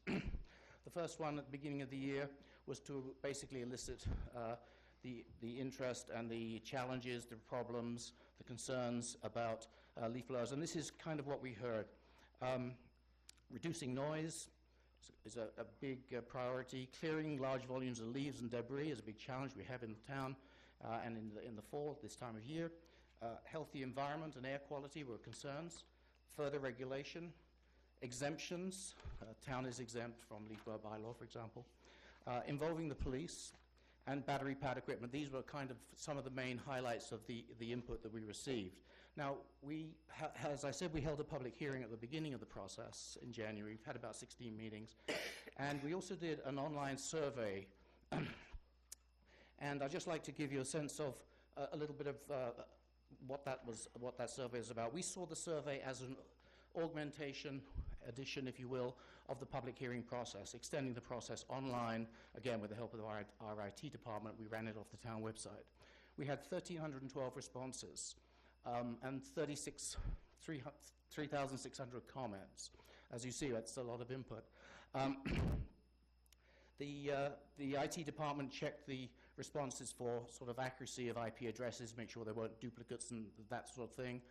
Also, we asked for street address, and I'll come to that in my next slide. We asked for street address to validate whether it was a true Brookline, hopefully a true Brookline respondent. So we got some good sense of a reasonable confidence in the data, even though it's a self-selecting sample, we understand that, and therefore not statistically projectable.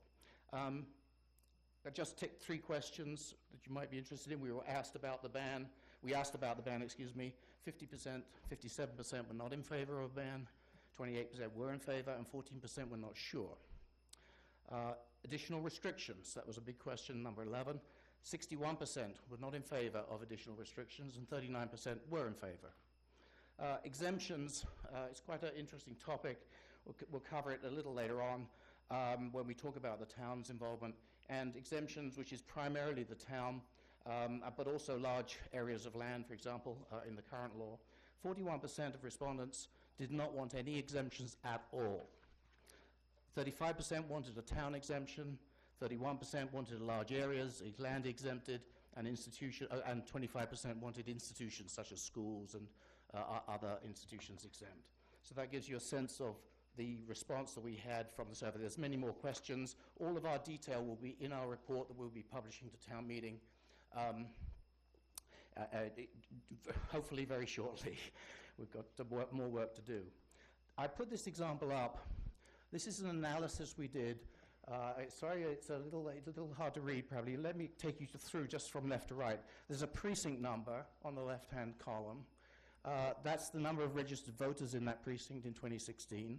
2015 was the voter turnout. The responses that we got from each precinct is listed in the next column. As you see, the total is 1,025. That's all we had for street addresses in the total in the complete survey. And then the response rates are percentages. For example, the average is 2.8% of registered voters were effectively responding to this survey.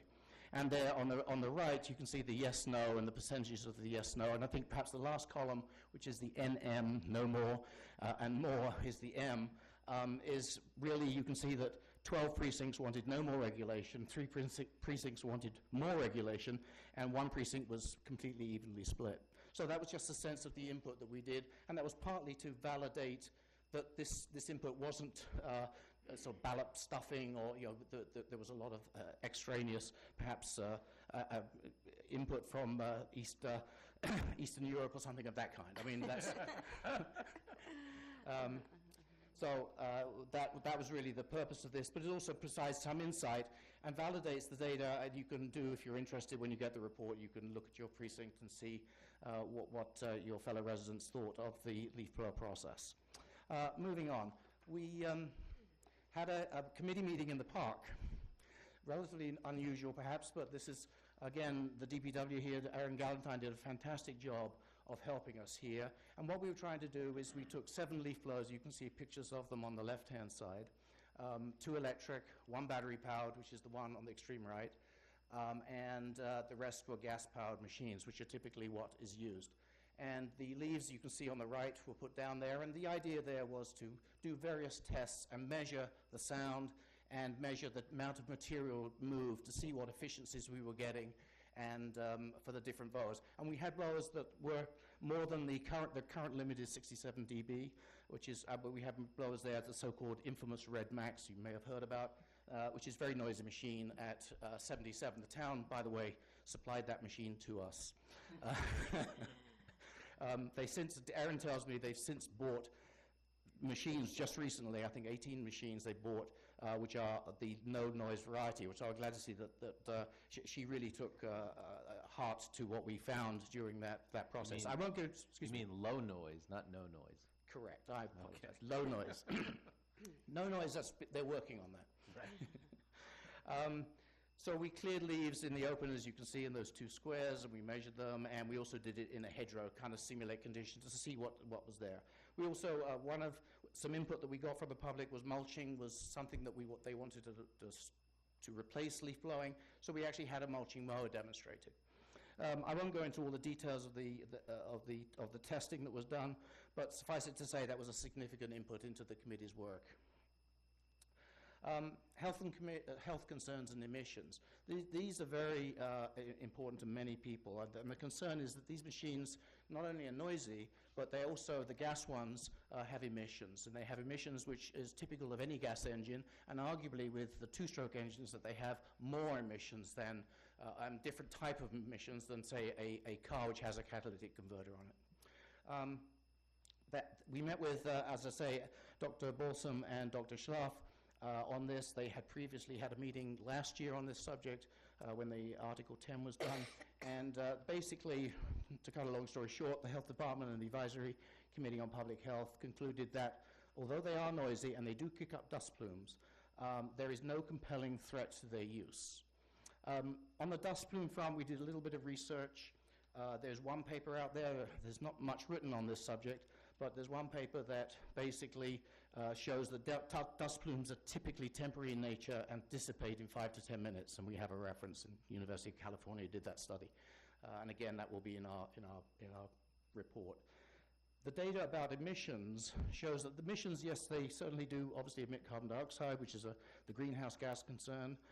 There is also the volatile organic compounds and the fine dust. These are the two components of emissions of all gasoline engines, actually, that the health department is concerned about. They found that there was no reason to be concerned about these. As you can see, if I just go through the numbers, the 0.1% of volatile organic compounds comes from leaf blower emissions, 0.1%.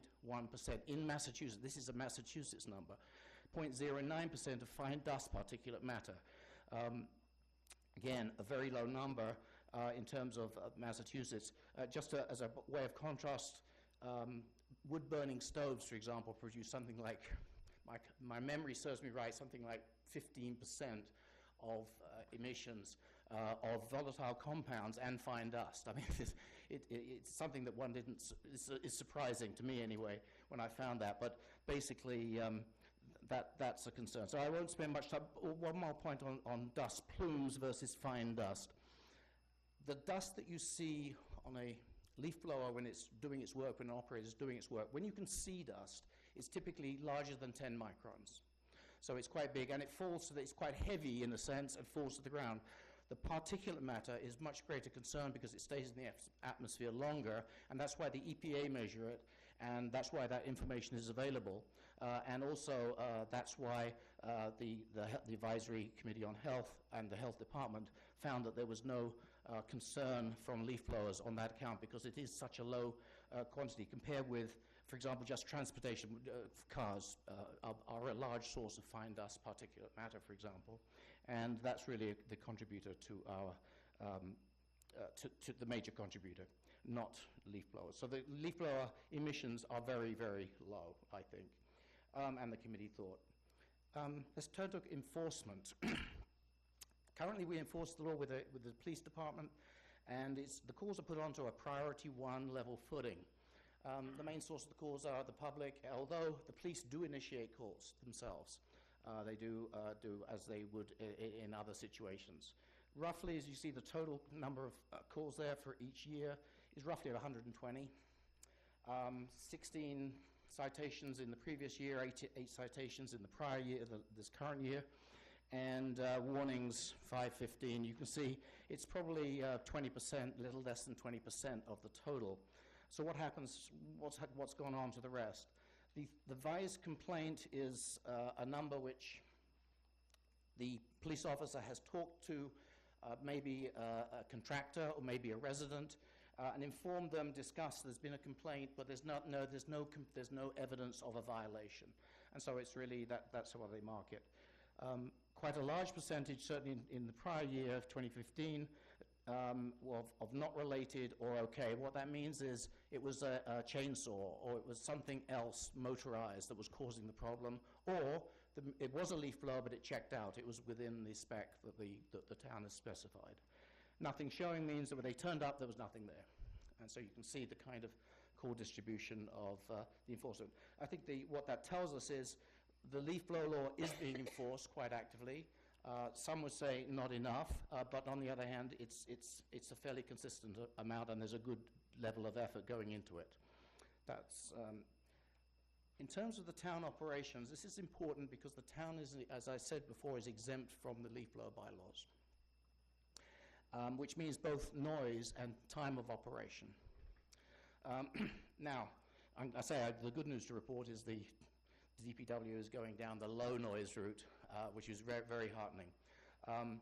But in terms of what they do, there's 600 acres of parks. There's 120 sites of Brown Town, including this one, obviously, that we're in. 400 miles of sidewalks and roadways.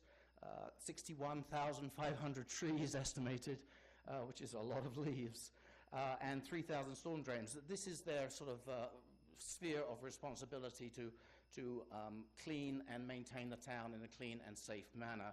And leaf blowers, they maintain, and we certainly do believe that is true, that leaf blowers are an essential tool to the DPW. I think they published a letter to yourselves, I think, some time ago about their use of these machines, and that they did a test, I think, in the cemetery where they found that there was about a 5-to-1 advantage of doing rakes versus using leaf blowers. And so their feeling is that they ought to discharge the responsibilities to the town, to the citizens and the residents, that they need to be exempt from the bylaw in order to do that in an efficient, effective way. Otherwise, the cost to us would rise very, very significantly indeed. That's their contention. Turning to other communities, we looked, as had been asked, we looked at other communities' solutions. We found 61 communities in the states across the country that enact local ordinances to restrict leaf blower usage. About 37 of those are in California.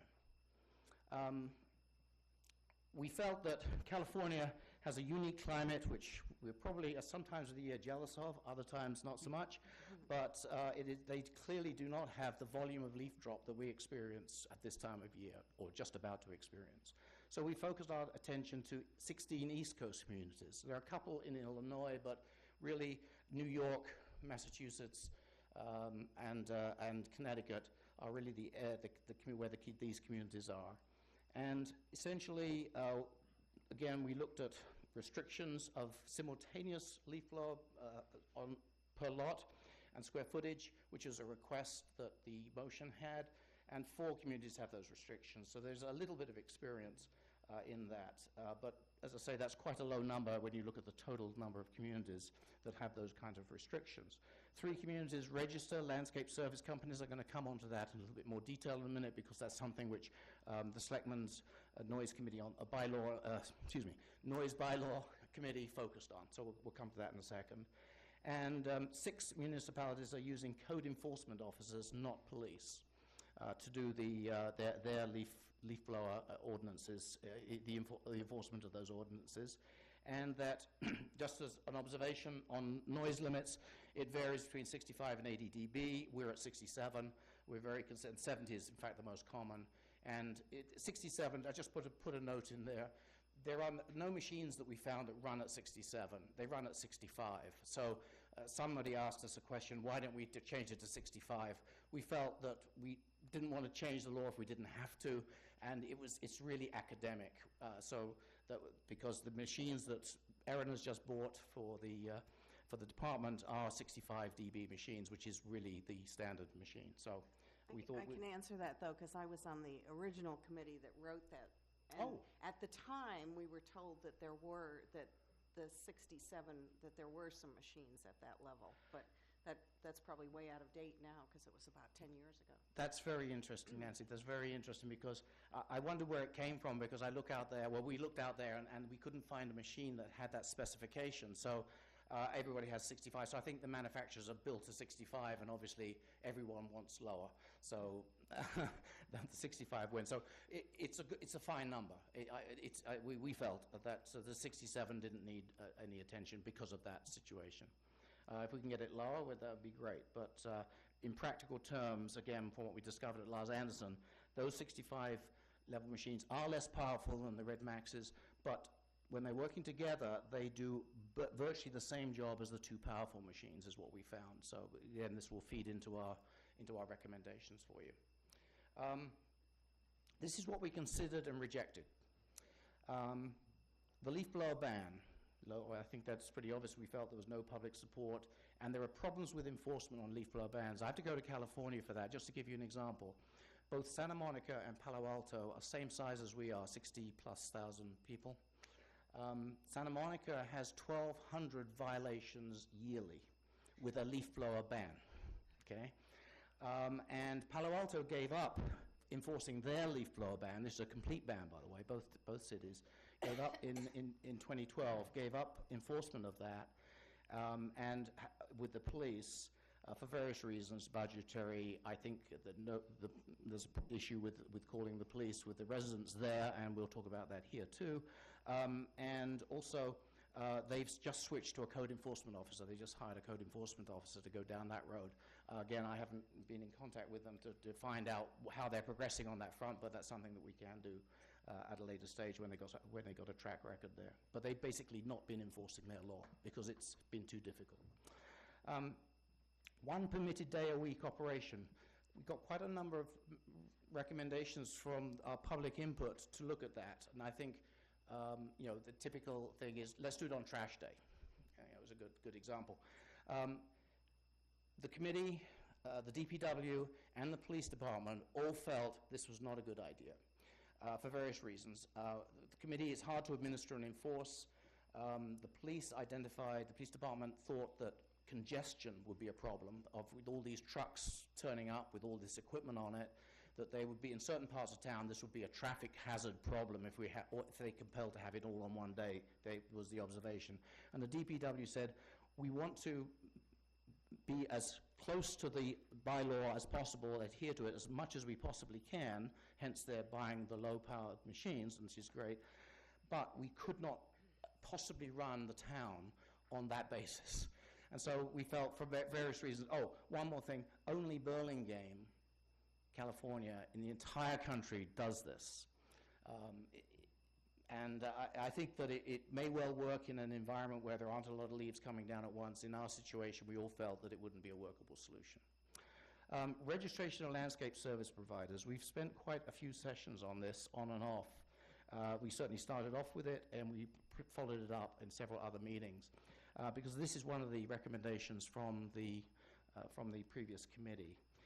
One of the things that we did was, one of our members of the committee has made a database of the active service companies, landscape service providers in this town operating. There's 220 of them at the moment, and there's probably more than that on there now.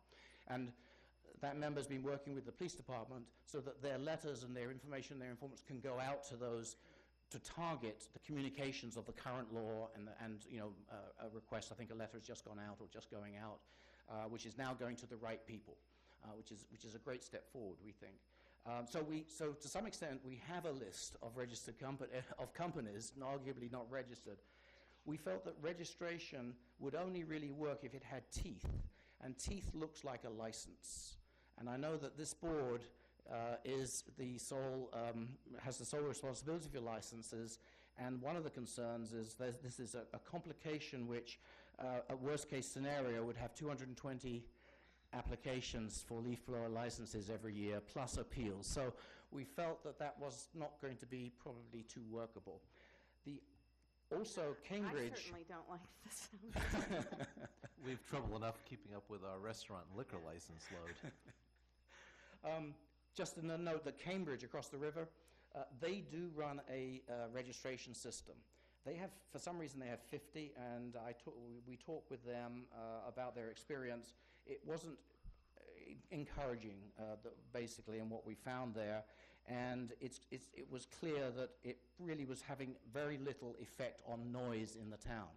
It was a lot of data, a lot of sheets of paper were gathered, and so on, but the concern of the committee was this is going to be, in Brookline we felt it was going to be costly to operate and really have no direct impact on noise reduction, which is really where we're looking at what will reduce the noise in the town of Brookline. That's really the question on our minds.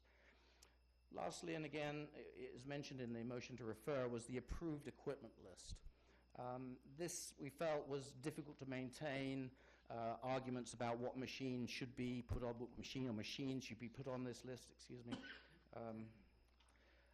and how you maintain the list. There is, again, one city in the United States that we know does this, and when we looked at the list, none of the machines on that list were available in the stores or in the store. So, again, clearly showing that there's a problem maintaining that. So we felt that particular solution should be Mr. Doggett,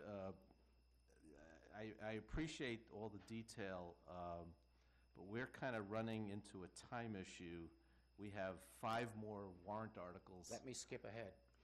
So why don't you get to... Duly noted. What are you trying... Okay, what is we got? this doing? Okay, warrant Article 23, key change is hold the property owners liable for leaf blower bylaws committed by their agents or landscape service providers on their property. Reasons for this, we feel this this alone will have, this is a sea change, and that bringing the homeowner who currently sort of washes their hands and, well, it's my contractor that's doing it, really, and is really not part of the conversation. To get noise reduced, both illegal noise, which is operating, for example, in the wrong dates, the wrong time of year, or legal noise, but is excessive noise. I'm having my property cleaned twice a week, maybe with the right equipment and the right days, but I'm creating that amount of noise. We feel that this will enable the conversation to take place, and that by having the responsibility where we believe it ought to be, which is with the homeowner. So therefore we believe that and that what Warrant Article 23 does is to shift that responsibility from currently the individual who commits the infraction to the homeowner being responsible for it. Basically, the homeowner has absolute control over the terms of the contract for those landscaping services, and should be saying, this is what the town requires, I want you to abide by that as part of my contract. And then that homeowner has the sanction of contract termination with that provider, and finding a provider that does do those things. And there are plenty of providers around town that do. We also increase the penalties to 100 to 300 over the current law, and we did say, because this is rather a new, we wanted the first penalty to be a mandatory warning. Let me move on. Technically, the changes have been moved from, they're split into two bylaws, 815 and 835. We put it all in 835. It's been removed from 815. We changed the dates and times to add more quiet time. Basically, the fall, we've shifted the 2 weeks in the fall, which started, I think, last week. On the 15th, we're now suggesting October 1st to December 31st. We've done a slight change on the weekend and holidays, reducing the 8 p.m. end time to 6 p.m. To get, again, the goal there, everything that we do to try and reduce time, increase quiet time. We wanted to limit the number of simultaneous leaf blowers on small lots of 7,500. We've specified 2 because when we did our test in Los Angeles, and we could not, the committee had 1 and 2 running, turning one off, turning on. We cannot really discern the difference between those 2 machines, and science confirms that, but our own ears did too. We want to include a small change to include the 5-acre current exemption on large area excludes a couple of schools in town which ought to be included. We feel that all schools ought to have this ability, and I have to say that we've had some public input on this that we want to go back and revisit. The numbers may not be quite right. We want to get a more precise reading on that. Can we exempt schools? Maybe we do it with actual language. We were trying to do it with area. I think we can come up with something there to meet the concern that was expressed. And again, we'll hear more concerns from yourselves, I'm sure, and the public here, as well as concerns in the advisory committee, which we have coming up. Also, we specified that to enable the code enforcement officer to be more effective and reduce potential owner abuse, because we're concerned when we shift the responsibility to the owner directly now, paying the fine, in other words, we wanted to give some protection about abuse. So this is the police department informed us that they feel there is some abuse in those calls going on, which they were concerned about, and they had some suggestions, but this is what we came up with, that contact information of the complainant is required. Again, public input has said to us that we should go back and relook at that, and we will.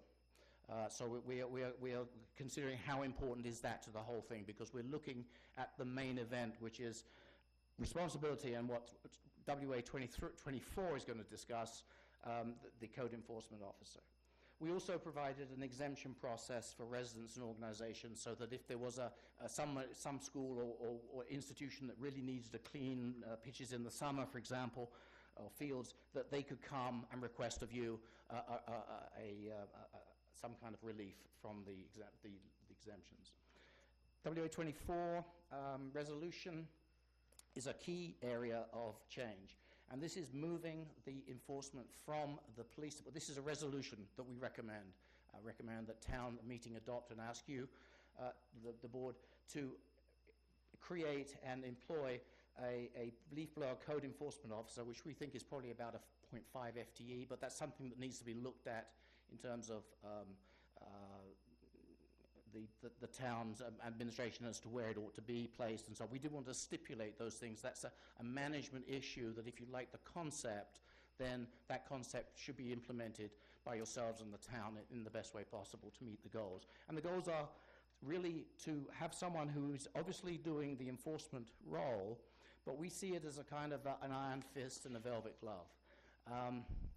They've got the fines and they've got that capability, but we want to see them working with the landscape service provider, working with the homeowner who now has this responsibility to basically get compliance, number one, but more than that, we think that we can deal with this excessive noise problem, which again is mentioned many, many times, which is not illegal, but can be reduced on discussion and negotiation, essentially. And if we've got a focal point for that activity, then we believe that we will get a significant reduction in sound across the town from leaf blowers.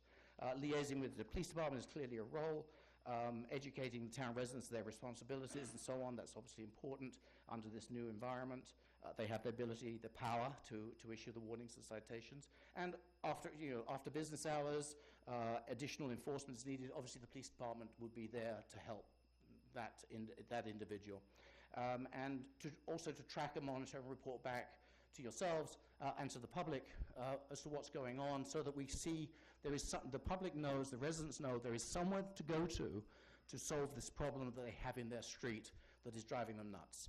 And I think that this is something which is a complete change, and that's why we put it in a resolution. That's why we separated it from the legal or the law changes.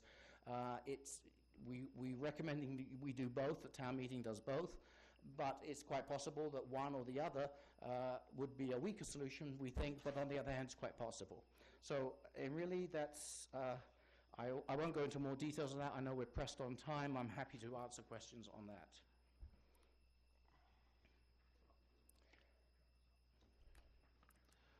So, I'll just leave that up. Okay. so the first thing I'll suggest to you as a proponent is somehow you're going to need to bring that to 10 minutes or so for town meeting. Okay, thank you. Because that's all the moderator's going to give you.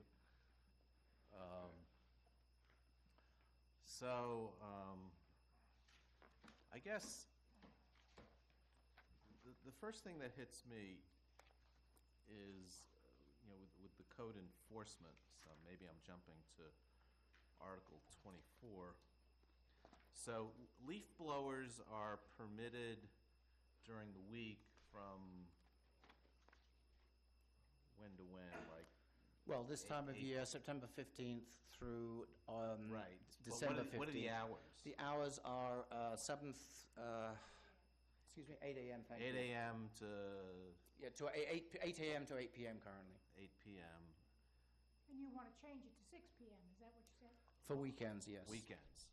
So then, so on weekends, it goes from 8 to 6. So if we were to have a part-time code enforcement officer, how would that work with the range of hours? One of the advantages of having it in the police department is the police department is always there. Yes. Yeah. One of the problems with the police department is that let me just go back to here, that residents are reluctant to call the police, so leaf blower noise issues are underreported and go often unresolved. This is probably, we've heard this many, many times. And so there is a challenge, I understand the challenge of how we're going to do this. And the police clearly have a supporting role to play and to help solve that problem.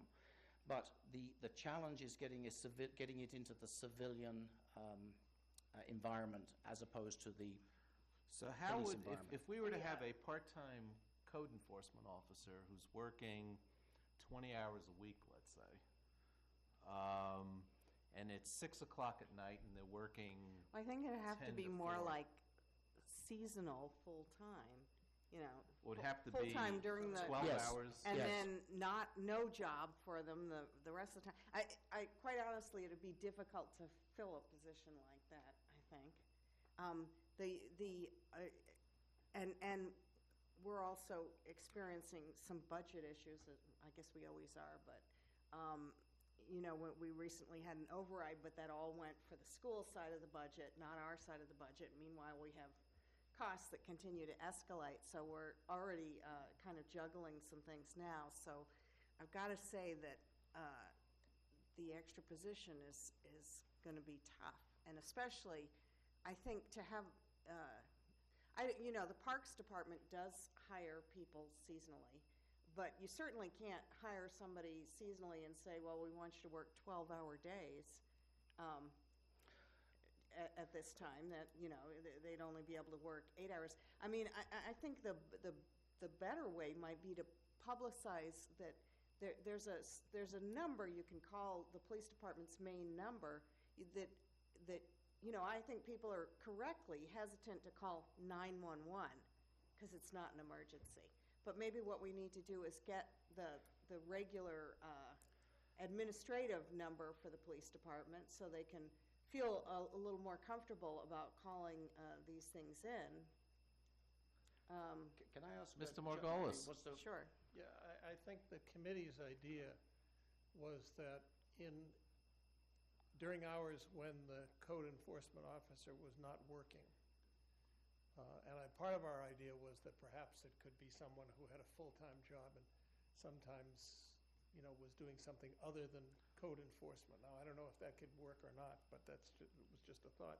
But the idea is that when the code enforcement officer was not working, calls would go to the police department, and the police department would act as it now does, but that we would reduce the load on the police department. And we heard from the police that they would like to be relieved of the responsibility. It's not, I know, but it's not the kind of enforcement that they typically I think on. it's good for them to get out in the community and talk to people. That's just what we heard from the department. Well, I mean, I appreciate the thought. I think getting it done will be hard under our current budgetary conditions. Unless we, say, eliminate a police officer position to fund this, that, we certainly can discuss it. They're not going to like that either, though, I can tell you that. Any questions from the board about the substance of the warrant article? Well, I was concerned about us having to grant exemptions, but I do see you say or our designee. I was wondering if we were going to get like lots of people well, seeking exemptions. If I may ask, it's already in the law. It was taken. When we were taking from the noise control law, the 815, and putting it into 831. We just took the exact same language, except the lawyers on the committee and town council helped tidy it up a little bit. Yeah. So I believe, for example, the Circle Cinema, you gave a noise waiver to the group there working at night. I think so. I think it does happen, and I don't think it's too onerous. Well, we do give noise bylaw waivers for, like utility companies and things like that working at night. But I don't think, we haven't had anyone come to us for yard work issues. And I'm wondering if we'd get a lot of people. But Nancy, my feeling is it would be like an institution, probably. I don't think an individual is probably not going to ignore the law and do whatever they're going to do. I think that a school, for example, that wants to be obeying the law, but needs to, clear, just like we do for our schools, clear fields or pitches in the summer, for example, which happens because there's drop of debris and leaf. I think that they might want to have that opportunity. We're trying to with our exemption, we were trying to reduce any burden that there may be on exemptions into that, and it's a kind of balancing act that we've tried to do there. But I don't see that as, frankly, terribly onerous, but it would be institutions, I would imagine, and organizations that had a special need. Okay. Um, I would think. It's not going to be an individual coming to ask, I believe. It would be. Does the current leaf blower law have an exemption coming to the Board of Selectmen? I know the general noise bylaw does. Yes, the leaf blower, currently the noise portion of the leaf blower is in the noise control law. So what we did, we took it out, and so rather than sort of disenfranchise, if you will, we brought that right across. We copied it into the. So if somebody wants, and my first thought was, well, well, can the exemption be granted under certain guidelines administratively by a department? You know, if it's a limited duration or something, but so you know, the law says the Board of Selectmen or designee may grant a special permit, but then it says in A little 3 I's, it looks like it has to come to the Board of Selectmen meeting. Abutters need to be notified prior to the date of the Selectmen's meeting at which the issuance of a permit will be heard. So that's assuming all of these permits will come to us. Wow. I have no idea what kind of numbers there would be. As I say, it was something which we can take, again, we're quite happy to, we're revisiting a number of these things. We can take your comments under, for our next meeting to discuss. So if you feel that's an undue burden, then perhaps that's something that needs attention. Neil, can I? Yeah, please. Well, first of all, let me compliment you and Yeah. the committee on your thoroughness here. I think that, Thank you. you know, we've pecked away at this thing for so many years, and hopefully this will finalize our position on it, and we won't need to talk about it at future town meetings. We all hope that. But I'm curious about the violations and the enforcement. And I know we had some discussion about this when we talked about the nuisance bylaw.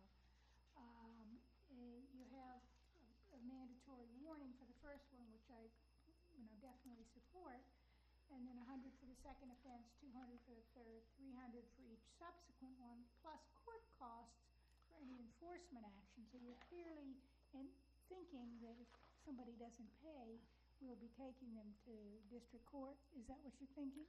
I guess We we were somewhat guided by the fact the current law has this language in it. All we did was to take the current law and just increase the penalties. So it's the current situation. So there's no thought about trying to add this as a lien on the property, or the property to the property tax bill, for instance? If it's a property owner that's being fined. It Yeah. is. Which it is, because that's It what is. they've changed it to. So that would, is something you should talk with town council's office Yes. about, because it's certainly an easier way for the town to collect money from people than going through a district court action. Thank you, that's a good point. Which is kind of, Yeah, that was my concern, is that it could be, less cumbersome. Mm-hmm. I don't know what kind of language you would need to add to this to We will make consider sure it. that happens. well, I just want to say, I really appreciate that you did the survey, and Yeah. it was very interesting data, because the people who have been totally opposed to leaf blowers have had a very loud voice. And to see that they were definitely a minority was interesting. We felt it was very important to reach out and get as much input as we possibly can. We felt we had 30 people at our hearing, which is good, but it's not 1,300. Right. Yeah, when always at a hearing, you get the people who are, Right. Speaking of which, this is a hearing. Yeah. So anyone from the public who wishes to speak on this warrant article, Mr. DeWitt.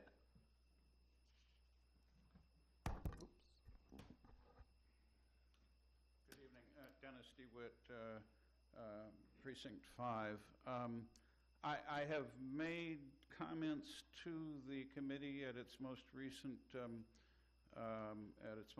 public hearing, and got some signals that they were listening, but and heard a little of that tonight. But given the fact that I didn't hear as much of it as I'd hoped, I hope you'll indulge me to quickly run through some issues.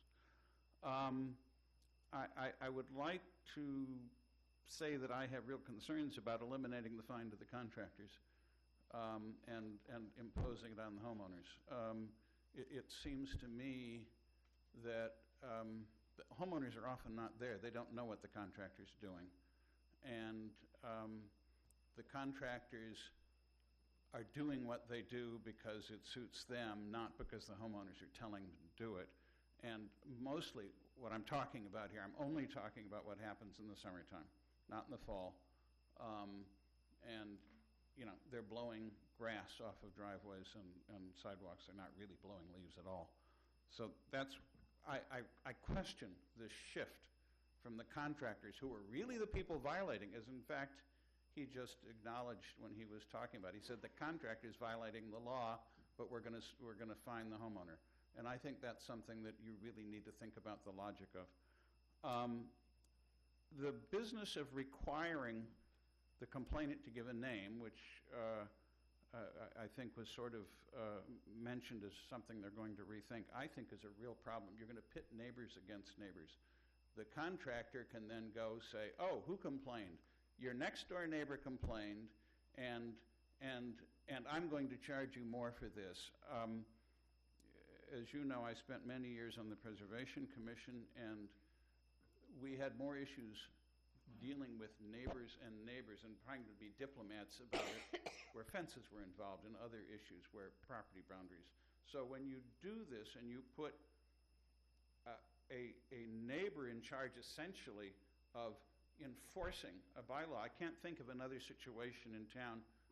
You know, this would be like saying a contractor comes in and does some work on your house, does something that's in violation of code, the code, the building code, and the homeowner, not the town, is required to enforce it. It seems to me sort of putting things backwards. And I think it's, people are, if people might be afraid to call the police, you can imagine how much more they're going to be afraid if they have to call and leave their names and find that they're in an adversarial situation with their neighbor. I think also that there's a clause in the law which basically sort of goes along with this, which says that basically the code enforcement officer cannot enforce this based on his own complaint. He has to have a complaint, he or she, from somebody else. It seems to me perverse. The person is driving down the street, they see a leaf blower in use, and they can't do it. The language, I can find it for you. Yeah, which section are you in? Because I don't. Section 8.31.9. On complaint by any individual not an employee or agent of the town. So that basically the complaint has to come from somebody who's not an employee of the town. It seems a very strange idea to have not town employees charged with enforcing something. No, I wonder if that's the intent. That's the language that's there. No, it says if it's not an individual who's an employee or agent of the town, then the complainant is required to provide his or her name and contact information. Well, that means that you have to. They have to. Yes, you've objected to them having to provide their contact information. I think we get that, but this is not restricting. This is not saying a town employee could file the complaint. It's only saying if they're not a town employee, then they've got to provide some info. Okay, so but all right. But this has the effect of pitting neighbor against neighbor, which I think is the real I think if root issue. If the committee is going to go with not requiring the complainant to leave their name, their contact info, that whole sentence can be taken out on complaint by an individual. That would go a long way. I have to say that I think that this law was actually helping. This year, it was better than last year. So that, there's been sort of this feeling that it wasn't working. It was sort of working. It was beginning to work. Just a couple of more comments, I think. They talked about reducing the area allowed for blowers from 5 acres to 2 acres.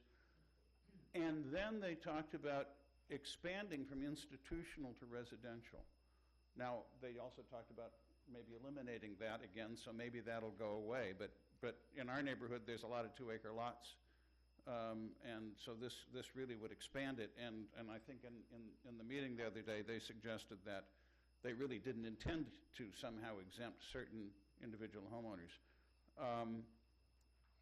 On the question of 2 blowers at a time, they talk about 2 blowers on a 7,500-foot lot. Maybe if you test it in the middle of Lars Anderson, where there's no buildings for the sounds to bounce off of, it's not so bad. But I can tell you that if they're running in between houses in a neighborhood, the sound effect is very different. And when that second blower kicks in, you really know it. So I think having a limit on 2 blowers is great. I think 7,500 feet is kind of a low level. It would be better if it was a somewhat higher number. So I'm hoping that they will listen to some of these issues and not wind up pitting neighbor against neighbor.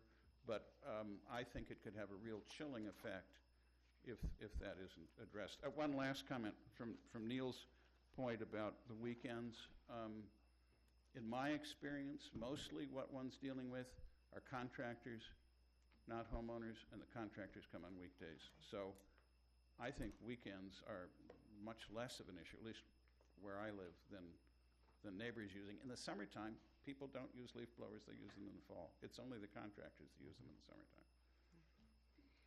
I will say we've heard over the years as we've had leaf blower discussions that often people call, and by the time someone responds, the police or whoever it might be, the contractor is driven away. So I have to agree with holding the homeowner responsible, and I think that we might even develop a sheet with the instructions that the homeowner gives their contractor or something and say, I want you to adhere to this. Certainly when the homeowner gets that first warning, they would then say to their contractor, what the heck, you're going to subject me to large fines if you keep doing this, so you cut it out. So I think that I can understand why they went with the homeowner. But you may want to consider, as you're looking at some of these things, saying that if someone wants, the complainant should be requested to provide their name and contact information. And I presume, that if you provide that information, that and people want to follow up, they're able to, even if the contractor's gone by the time someone gets there. If you refuse to provide that information, you may not get, as good a follow-up. So, but if I may take... Mr. Margolis. I know you're in a hurry to move along, and I'm sure the people with the other articles are, but with respect to holding the homeowner responsible, actually, if the police officer or code enforcement officer shows up and the leaf blowers are not in use, it's pretty difficult to show that there was a leaf blower being used in violation of the ordinance, unless the only leaf blower is one that's too loud for the town. However, there is also a problem where you show up, you give the citation to a contractor. Well, first of all, it's likely to be an employee of a contractor. The truck may not have a name on it. Next week, they're down the block. They change the name. It's difficult to follow 220 contractors. The property owner can't move. I mean, they can move, but they leave the property behind.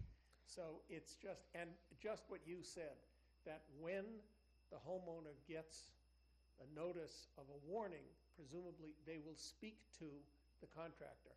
I should tell you, we've also heard from quite a number of contractors who have said, the homeowner says, do it, I'll pay the fine. This is what I want done. I want the property to be clean.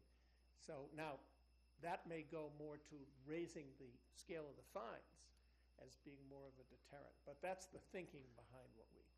Can I just make one observation, which I think it's analogous, really, to the snow removal bylaw, which mandates that a homeowner is responsible. So if you hire somebody who does a bad job and they don't make the full sidewalk width or whatever, the path there, it's the homeowner who gets the warning first and then the fine. Actually, that was an analogy that we had thought of during the, and I meant to mention it, thank you. Or could the nuisance bylaw provide a model where, if I recall, this is from memory, if there's a party, the tenant, remind me what is the enforcement scheme? So the enforcement scheme, as I recall it, is that the person on the lease is given the violation. But someone, the owner is notified. Yes, the owner is notified, and the police have also, in this situation, they've also notifying the parents, because Right. often the parents are... Well, contractor, we're not going to notify the Yeah, contractor's obviously, parents. but it's a different situation, but, you're trying to get to the person who's really going to pay the fine. No, but what I'm getting at is, with the party law, or the nuisance law, is the first fine the tenant, and then the second fine the landlord? Yes, The landlord. yes. So maybe there's a little bit of a hybrid to think about. Well, what we have actually provided is that the fine goes to the person, either the owner or the person in control of the property for property that's leased. If we look at, as I often try to say when I'm dealing with judges, the real world, what's going to happen? How do we really enforce? What's the most practical way to really get this, not just enforced, it's not a matter of getting income for the town, sorry to tell you that, but it's to reduce the amount of noise. Right. And one of the reasons why we want people to identify themselves when they call and make complaints is, although I agree with Mr. DeWitt that it may set neighbor against neighbor, we also hope that it will lead to discussions and people will cooperate and people will understand. Yeah, I don't think any of us are looking at it as a revenue producer. No, I think this is. Ms. Michaels? Thank you. Well, I just want to say that Mr. DeWitt, Mr. Nangle, also the police have mentioned that this summer it's been very quiet, and it's been a very quiet season so far. And there's a reason for that. We looked at hot spots around town, and with the help of the police, we actually determined where those hot spots were. And we focused on trying to ameliorate situation in those hot spots. I personally called contractors, I called their businesses, I talked to them, I hunted them down, told them what the law was, gave them advice, said you can use an electric, this is a good electric to go use. And really have made a lot of situations much better. Also, all the contractors have received this pamphlet, which has the laws for here in Brookline and in Newton. It's in 3 languages, and it also details best practices. So there's a letter that is going out this week from the police department to all the contractors that we know of. There are actually probably over 300 working in Brookline. And we'll continue to add to the list. But I worked with the police department to tweak their letter a little bit to add best practices and remind them about that. I also have sent them out on my personal list. So, through education, we've really been able to make a dent in this problem. And I also want you to know that we are going to go back, and we did listen to the public. We do need to tweak some things. I think that the code enforcement officer isn't such a bad idea if we could figure out a way to do it. Example, there's somebody who goes around and checks to make sure the trash is all correctly put together, and that's like, I don't know how part-time that is, or part of somebody else's job.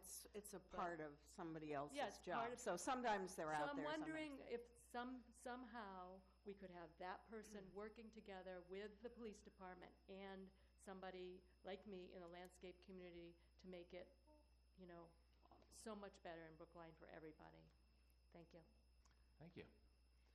Any other public comment on this warrant article.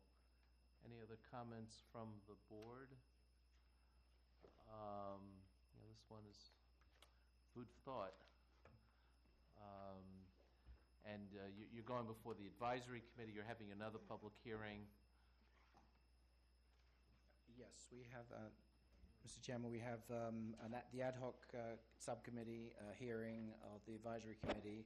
There will be another meeting of our committee to basically look at all this input that we've gotten from yourselves, from the public hearing that we had, from the advisory committee, and then hopefully we'll have perhaps some sanding of the corners, if you will, of our project, and present it to the full committee the next day. And I'm hoping that we're done at that point, but again, we have another meeting scheduled as a fallback. We've also got a report to approve for town meeting, so that's the plan for that meeting. But again, if there's any lingering issue, more definition on the code enforcement officer. If I may just say one thing on that. Faith has really been our code enforcement officer of the town this year. She has done a terrific job, and it's not even 0.5 FTE. And I think what it says is, if you talk with people, landscape contractors, residents, I mean, all the complaints that we've got on the committee, we've got individual complaints on the committee, and Faith, can you call so-and-so, can you talk with so, and I think the proof of the pudding is in the eating. We have less noise already. So I think that if we can find some way to make it work, and we've taken your input, and we will certainly consider how we need to adjust that, whether it's just the arguments. I don't know what the situation is, but we'll discuss it in committee, see if we can make it better. We think that at the end of the day, these proposals will have a significant impact on reducing this problem in the town. Okay, thank you. Thank you for all your work on this. Hopefully, this might be the last word on leaf blowers for a while.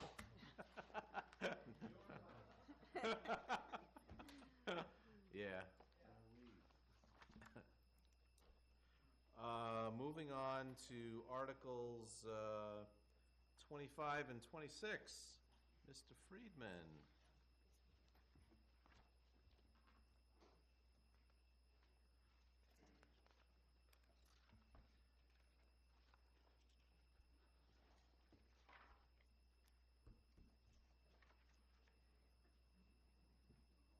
Good evening. Welcome. Thank you. Do you want me to do both articles at once, or? Yeah, how do- I think so, okay. in the interest of time. Okay, and I'll, Since they're kind of a package. yeah, I'll try to go as fast as humanly possible. Basically, the first article, Article 25, says that pay-as-you-throw can't go into effect until it is expressly passed by town meeting. And the reason for this actually has nothing to do with from my perspective, had nothing to do with pay-as-you-throw itself. It was the process. Pay-as-you-throw first came up in the early 1990s. It went to town meeting, even though at that time the Board of Selectmen did have the power to do it on their own. It's a little unclear on the history, but it did not get through town meeting.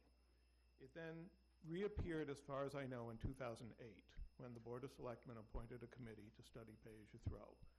And in 2009, this committee made a recommendation to town meeting, again a resolution, suggesting that the town go to pay-as-you-throw. Town meeting did not pass it. They formed a moderators committee and sent it to the moderators committee for further study. The moderators committee was supposed to come back, I believe, with a report within a year. It took them 4 years. And so in 2013, in the spring of 2013, the moderators committee report is in the combined reports. And they recommended going to a hybrid automated collection pay-as-you-throw.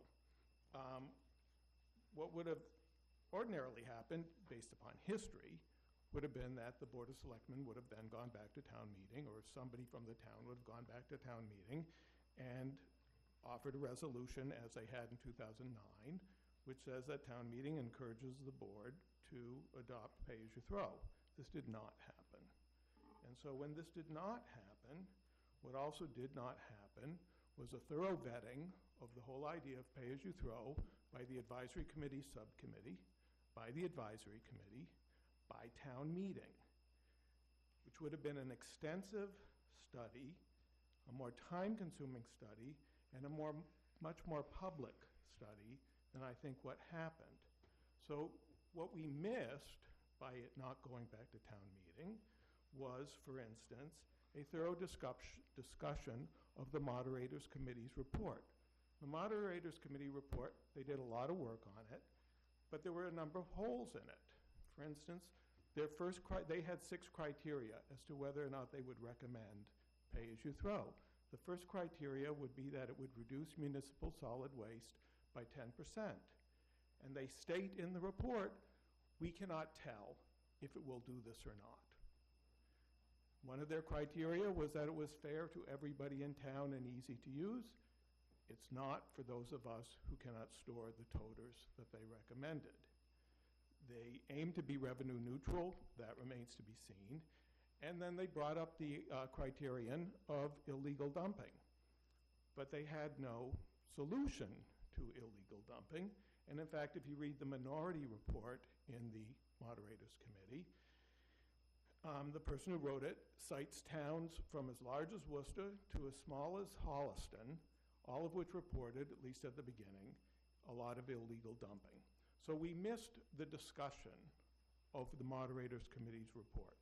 We missed any discussion of the effect on pay-as-you-throw of the fact that there's no market for many recyclables nowadays. We missed the discussion that the profits of the recycling industry have gone down, and we've missed the discussion of how single-stream recycling, while it does increase recycling, also increases contamination, and so that a lot of the articles for which there is a recycling market, mostly paper and cardboard, get contaminated. The glass gets broken, that can't be recycled as easily. So we missed all of these things, and I think by having it go through town meeting would be a good idea, and that's the purpose of the warrant article. Should I move on? Go for it. Okay. So the toter article we're all familiar with. This was a result of a resolution I brought forth at town meeting last spring, pointing out that there were certain parts of town where we did not have storage capacity for the toters, or if we had storage capacity, it was relatively inaccessible. Town meeting passed the resolution by a vote of 192 to 7. It was supported by the Board of Selectmen and the town and most of town meeting. I was hoping that at this point that we would have seen the exemption system, and that's what I was waiting for.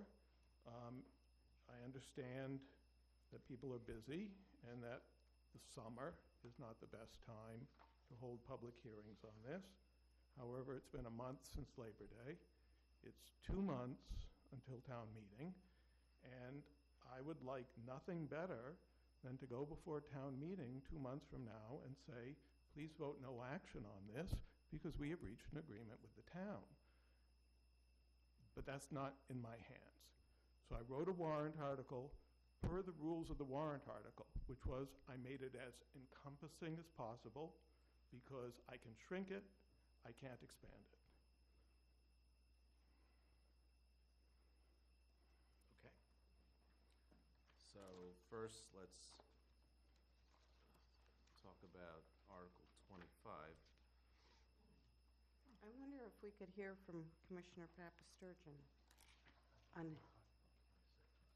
You want to talk about 26 first? Well, if it's the commissioner, you can talk about 26. Okay. I'll talk about 25. Okay. So how do you want to, let's talk about 26.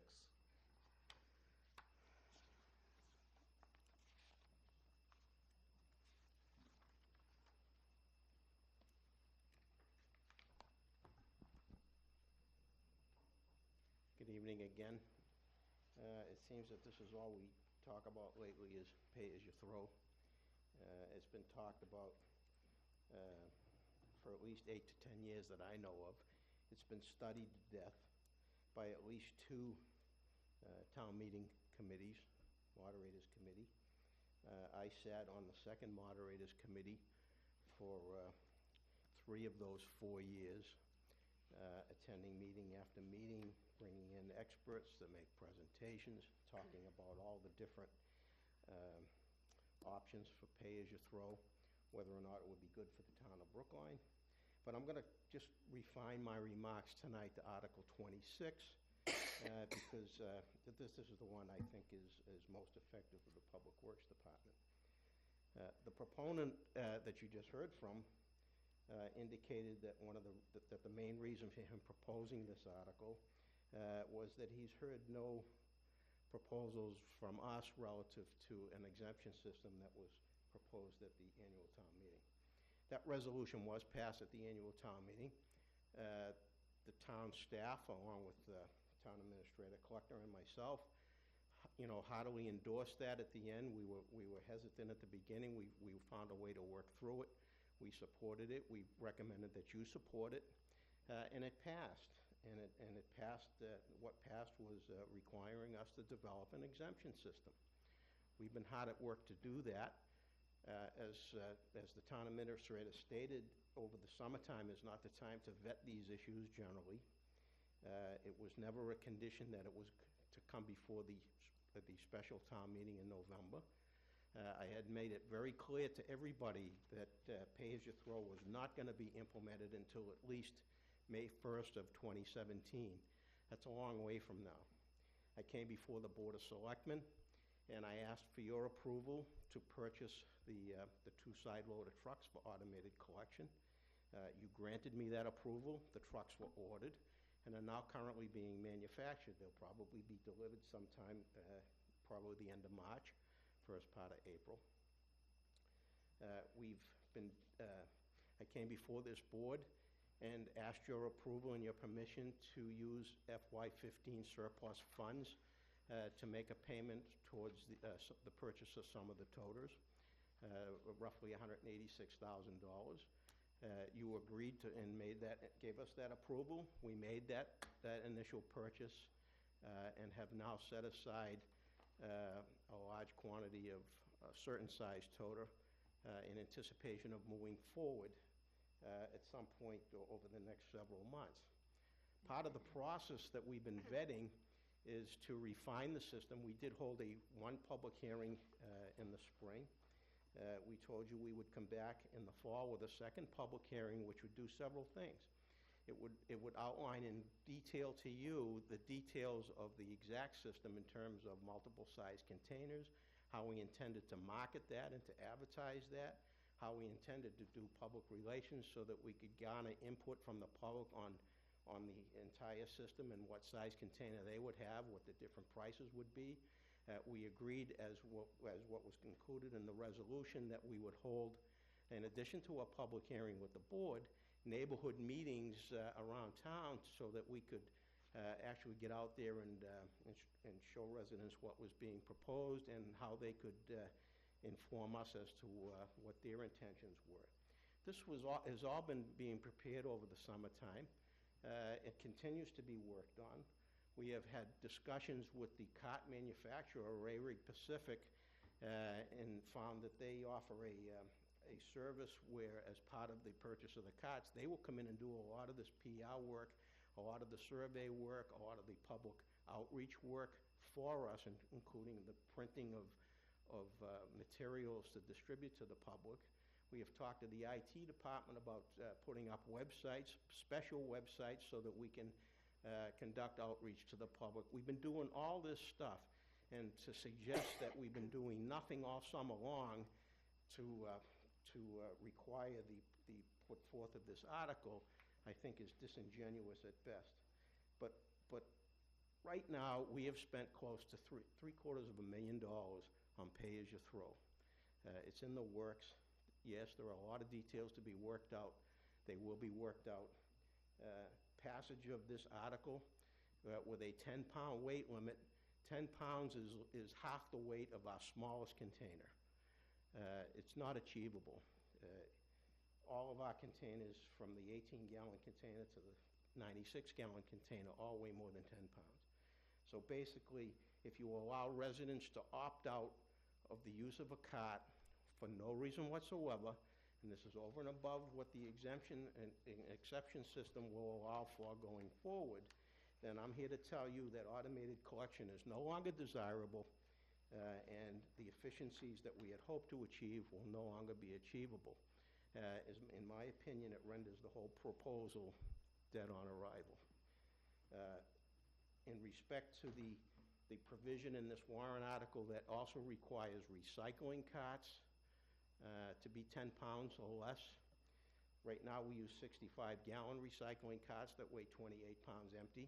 We are under contract with Casella Waste Management until June 30th of 2020 to provide that service. That service is bid as a single-stream recycling contract until that end date. And it's bid with the knowledge that they would use automated collection with 65-gallon wheeled carts.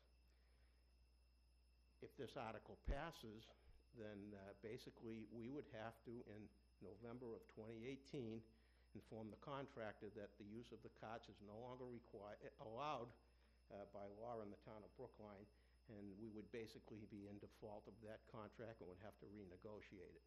Single-stream recycling that's what the industry standard is today. There's no more dual-stream recycling. There's no more separating glass and paper. And yes, it is correct that recycled materials are degraded by using single-stream recycling, but that's dictated to us by the industry, not by us. We're the end users. So if the industry tells us that single-stream recycling is the way we have to go, dual-stream is no longer available, then that's what we have to do, and that's why I recommended to you back in 2010 that we go to single-stream recycling, which has been very successful and has resulted in reductions of our solid waste right now almost at 12% over what they were before we implemented single-stream recycling. So those are my comments on Article 26, and I would turn it over to the town administrator at But this point. I just want to ask you to reiterate, I think, what you said to us before the last town meeting, that it's your intention to set up an exception system, and for people like Mr. Friedman who live in a place where there's no place to put the carts, there will be some other option. We are looking to comply with the resolution from town meeting, yes. We know that we can most definitely comply with the part that talks about the maneuverability of the carts. Can you maneuver a cart from point A where you store it to point B at the curb on collection day? Are you physically able to maneuver that cart, or are you geographically not able to maneuver that cart? And that we're most certainly going to set up an exception system to do. The storage part of that is a little bit more complicated.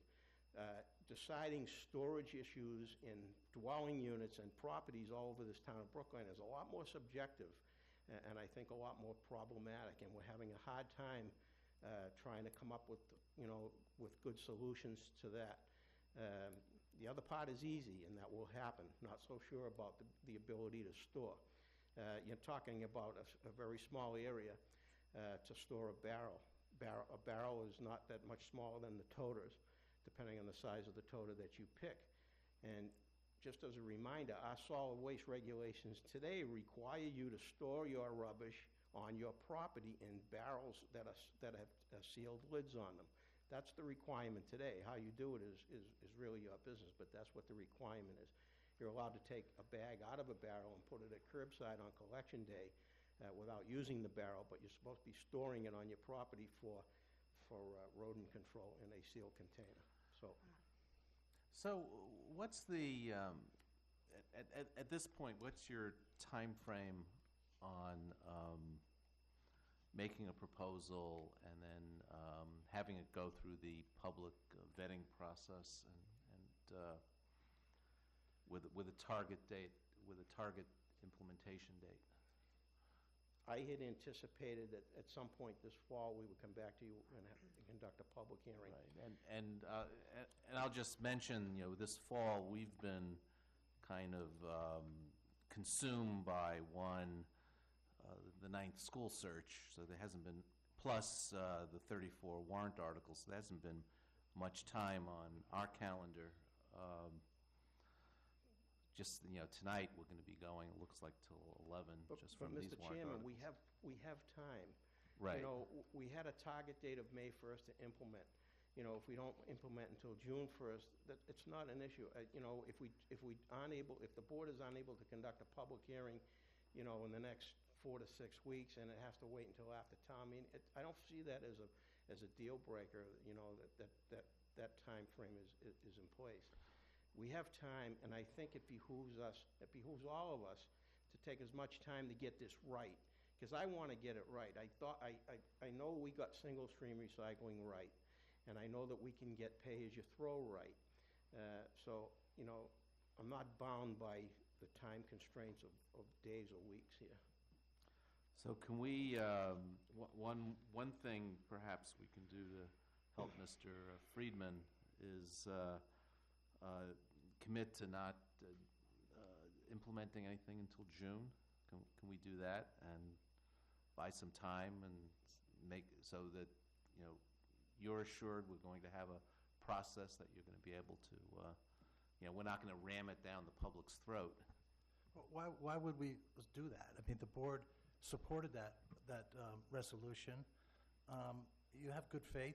You meet every week, practically every week of the year. Why didn't Mr. Friedman just come and ask for that instead of submitting an article that arbitrarily, tries to kill pay-as-you-throw? I disagree that it's all about process. I think it's about trying to kill this program, and that's your decision. And I think we should stand up and debate the merits of pay-as-you-throw. I happen to believe it's a very worthwhile program and will provide great benefits to both the citizens and the town. Well, that's an argument for Article 25. For Article 26, I disagree. Article 26, the problem with that is it throws out our current recycling bins. Right. Would be no good under Article 26. And, I think that system for most people is working pretty well. Right. And then, of course, the costs would have to be passed on the trash fee. Yeah, I mean, we've talked about, as far as the express approval of town meeting, I don't know, I think that, Pay-as-you-throw was a foundation of the override.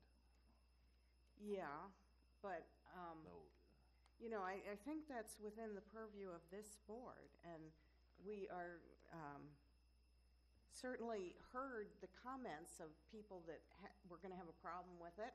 The commissioners agreed to set up an exception system. I'm perplexed why these warrant articles are even before us.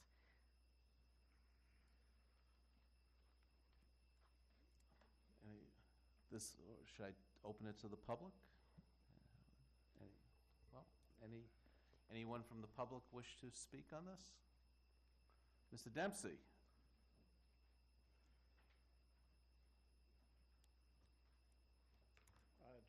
John Dempsey, Chairman of the Solid Waste Advisory Committee. I could go over the whole thing. This has been vetted for a quarter of a century. Pay-as-you-throw has been vetted. Most recently, on May 17th, you had a public hearing about this. You were strong there at that time. On May 18th, there was a public hearing with the DPW Commissioners Forum. On May 19th, the Advisory Committee had a public hearing about this. It's been vetted up the yin-yang. You made a strong statement. Town meeting knew that they were voting to appropriate funds for this. It was so clear to them that the whole waiver thing came up. They knew what they were voting for. Let's do it. I think you were strong back there in May. You should continue to be strong and follow the guidance of your commissioner. You've got a terrific commissioner. He's for this. Your town administrator's for this. It's time to be strong, and let's just get this thing going. It's ridiculous. If I was a cynic, I would say that both of these articles are attempts to get rid of, backdoor attempts to get rid of pay-as-you-throw. I'm trying not to be cynical. Be strong. Yes, sir. Good evening, Eric McNulty from 20 Claflin Road. I want to start by saying that I am an enthusiast for pay-as-you-throw. That said, I support Mr. Friedman in his articles bringing them forward. I think that the process, what was laid out in the earlier reports that was not addressed in what's gone forward in terms of the implications for the town and its citizens needs to be addressed. And I actually think that the conflating of automation with pay-as-you-throw is going to wind up with a system that actually won't give you any incentive to reduce what you throw away. Because you're going to make a one-time decision as to the size of the bin you're going to take. And we're on the eve of Rosh Hashanah, followed by Thanksgiving and Christmas. Those holidays when you throw a lot of trash away. And you're going to think, I need a bin big enough for that. And once you have it, you have no incentive to throw away any less. Now we're fortunate to have a place on Cape Cod and Brewster, which has pay-as-you-throw by the bag. There you have an incentive to think about how much you're throwing away every week, every month, whenever you buy those bags. To say, hey, it's $10 for 5 bags. Can I cut it down a bit? That's how you get to the impact that you want from pay-as-you-throw. You want to reduce the waste stream. Once you make a one-time decision to make a bin or a toter on your property, you're going to pick the one that accommodates your biggest need in the year. And so I think you're actually going to wind up with less benefit than you think. And I do think I would like to see, in terms of the accommodations, be greatly helped if we could have a date. Not a firm date here, but by December 31st. Not so far down the road that we're talking about implementation, not modification. So if the commissioner could say, and the board could say, yes, by the end of the year, the end of January, we'll have a public hearing, I think great. And hopefully then it would give Mr. Friedman the incentive he needs to ask for no action at town meeting. Thank you.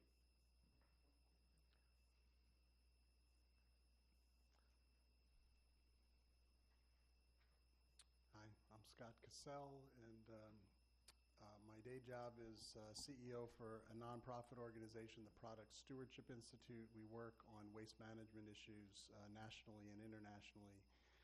And before that, I was the director of waste policy for the state of Massachusetts for 7 years under 3 administrations. One of the tasks that I had was to develop the state's first pay-as-you-throw guide. Pay-as-you-throw programs are the #1 program for reducing waste and increasing recycling and reducing costs for municipalities. And at the time, there were only a few municipalities that had programs around the Commonwealth, and now there's over a third of the municipalities that do. We put in funding for DEP staff to go around the state, and I think there might have even been people here at one point or another providing technical assistance. I appreciate Mr. Friedman's efforts, but some of the information is just so misguided. There's just not an understanding of recycling. This recycling markets the whole system. I've been doing this for over 30 years. Not only that, but I was one of the key people to do the research here in the town. I'm a Precinct 13 member, and I did the research for the committee. I was on the committee, and we actually even opened up the bags of the Board of Selectmen and showed how you could reduce waste just by condensing the bags, and we had a whole different system back then because there wasn't the automation. We went through so much research, so many public hearings. The Selectmen were against it in the beginning, and then it was 6-0 by the end when they understood it. It was a lot of information and a lot to understand. Probably 5-0, because 5-0, we've never had 6 Never Selectmen. 6, 5-0, thank you. The Moderators Committee, the same thing, educated, it was unanimous, almost unanimous. But so my point is that this has been debated a long, long time. And so we did bring it did come to town meeting. I think it was a wrong decision. I was a rookie then. I think it was a wrong decision because these are not the decisions that can be made by town meeting. You can't, this is really what you've already made the decision. You've made the decision to do pay-as-you-throw. And I think what you can do is gather input. What I do is multi-stakeholder meetings. That's what our organization does. We bring together people for input. So I really appreciate that. I think that's important for democracy. And get that input. But leave it up to your paid professionals to do the work and to figure out the best system that they know how. I might not fully agree. Mr. Friedman might not fully agree. But you've already made the decision to move ahead with pay-as-you-throw and figure out the best system. With these exemptions, maybe it's the 15-gallon or even the bags. If you have a bag system, we had multiple different bags. Then I'd be happy to help out to offer my service as volunteer because I do this kind of work. I understand it, and I want to see the town move ahead with this system. We had an MIT professor stand up in town meeting who knew absolutely nothing about this and was just so forceful that they withdrew the motion, the warrant article. It was never voted on. I was very disappointed. These arguments sound the same to me, and I'm here because I'm kind of fed up with this not happening in town. It's 23 years. And so, you know, I do see it as a way to block. I think all the things about illegal dumping is a red herring, all the thing about not knowing how much percent you can save. Well, of course you don't, because, you know, the options are there. You're definitely going to save on solid waste. You're going to reduce the waste. You're going to increase recycling. That's a no-brainer. There's gazillion studies on it. You're not going to know if it's 8%, 12%, something like that. The markets change all the time. I mean, there's answers to all these questions, but that's what the MIT professor did in town meeting, and I'm not a proponent for discussing this in town meeting. I'm really not. The details of the system, and you've already done that.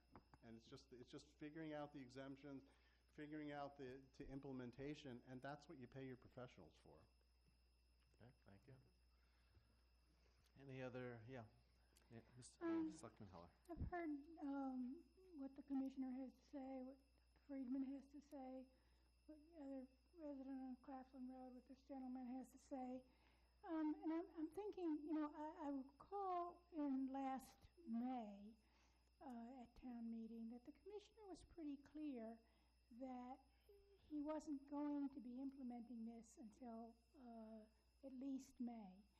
And so I really think that these articles are premature.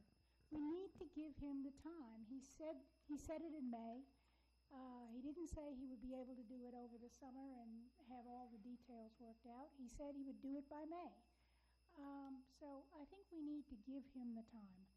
And I think that that's the fair thing to do.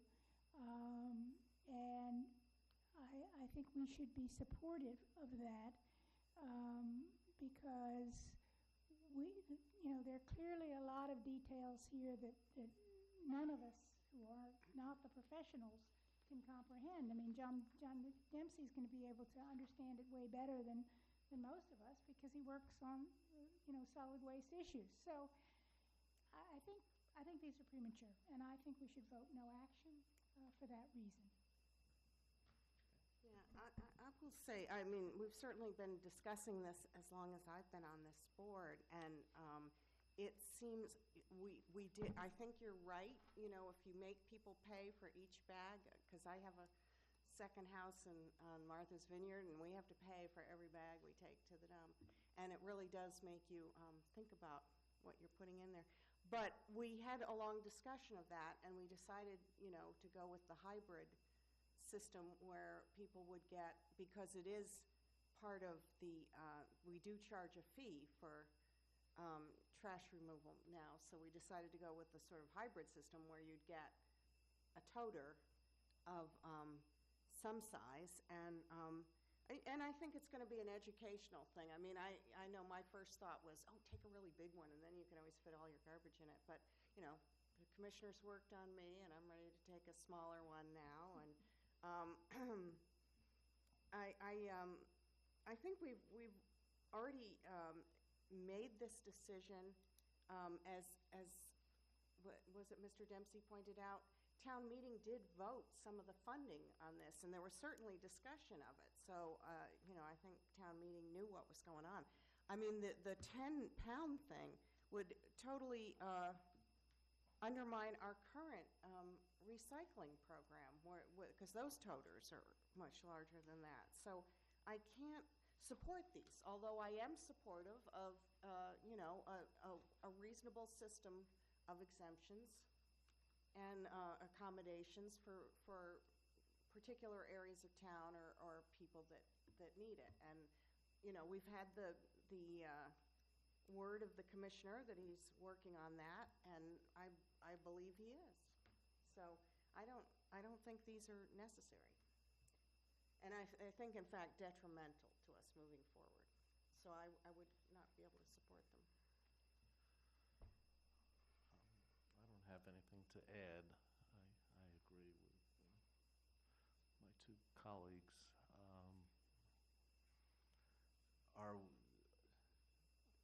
Do we feel comfortable voting this tonight, or do we want to? Did we notice it for a vote? Yeah, it's noticed for a vote. I think we should. We could always, new information comes up, we can always change it. But, Okay. I don't see that happening, and I think that we need to have some clarity around this. As I say, I think, we need. Well, we're already making major investments in it. So, to saying now we're going to maybe not do it or something doesn't make sense. Are the other selectmen comfortable with a vote? Yes. Yes. Okay. Then I will move a no action recommendation for Articles 25 and 6. All those in favor, please say aye. Selectman Daley? Aye. Selectman Franco? Aye. Selectman Heller? Aye. Selectman Green? Aye. Chair votes aye. And it's worth noting that in no way reflects a lack of commitment to living up to the resolution that Right. passed town meeting. We are going to have a public hearing, and we're going to work hard to craft exemptions that respect the operational needs of the town and the practical needs of residents. Right, and the write-up should reflect that. Okay, now we're changing gears to electric vehicle charging. Mr. Ananian. If I could take a moment to hook up the projector, and I'll be... And just be mindful of the hour, please.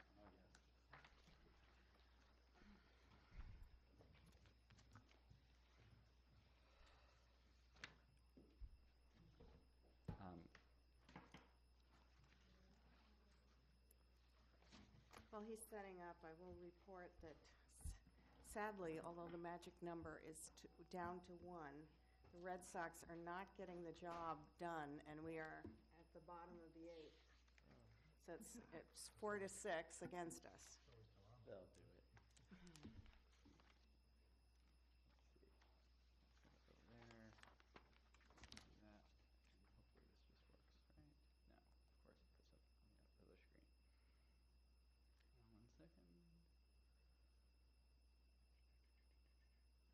While I'm fiddling with that, I did print out copies of these shorts.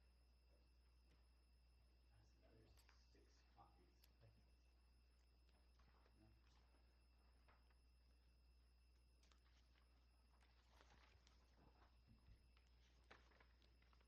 And I'd also like to discuss these 3 altogether, if that's all right with you, Mr. It's fine with me.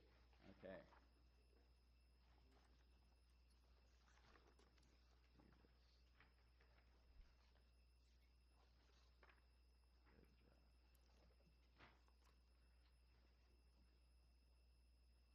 Okay, there we go. My notes here. Great. So I'm not going to take too much of your time. Hopefully we can just zip through this. My name is Scott Nanian, town meeting member for Precinct 10. I'm the petitioner for warrant articles 16, 17, and 18. So very quickly, why are we here? What's the big idea? So first, why electric vehicles?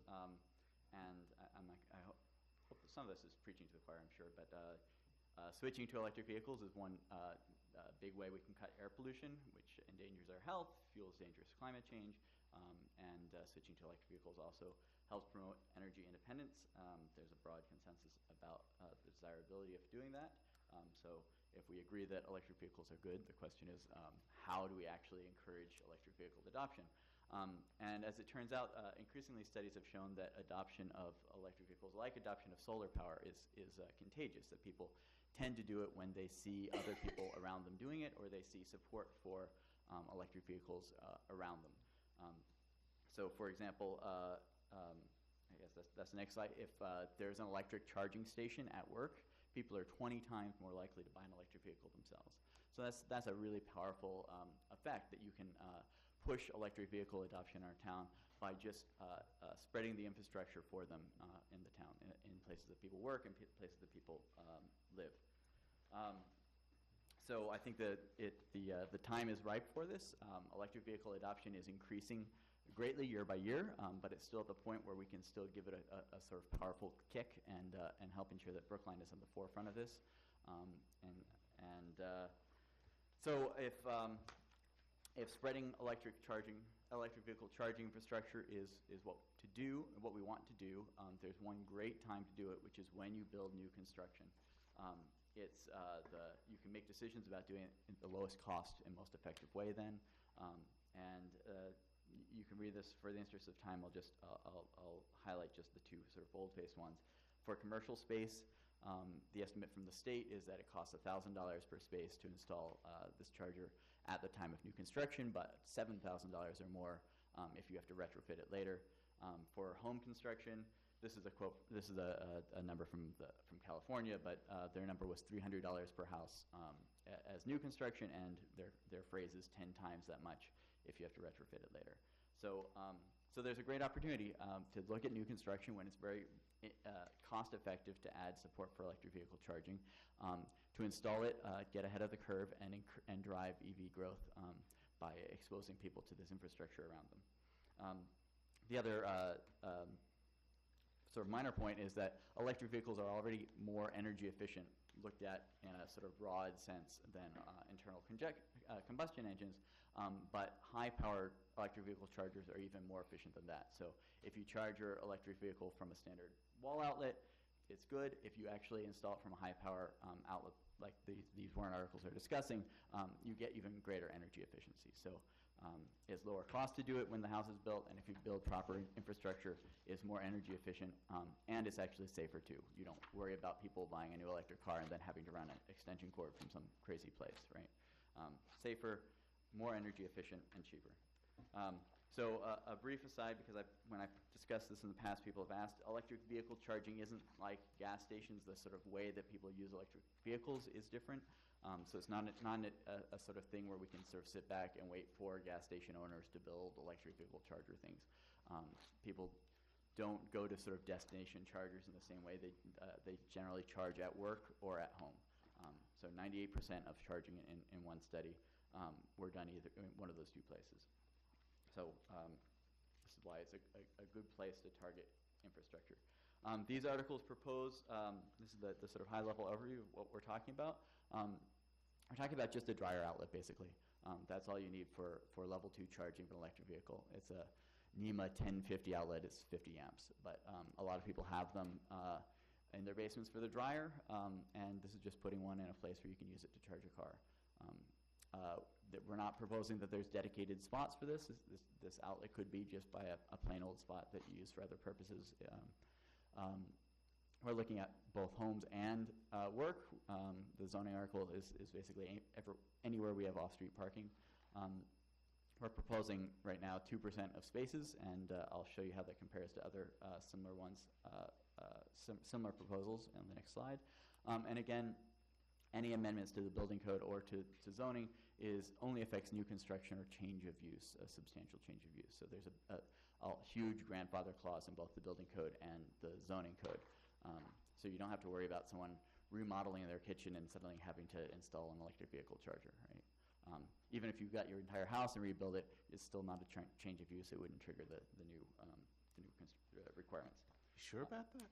So if you add a bedroom and you need an additional parking space? It's been asked, so I specifically asked both town council and the building department about it just Monday, and that was what I got. There's according to Mike Yankovic, he gives whole classes on grandfather clauses, but in this particular case, it's pretty straightforward. What substantial change of use means differs slightly between the building code and zoning. So a 3-unit to 4-unit condo conversion in some cases would count as a substantial change of use. So the zoning law is a little bit different because what counts as a use is different in zoning law.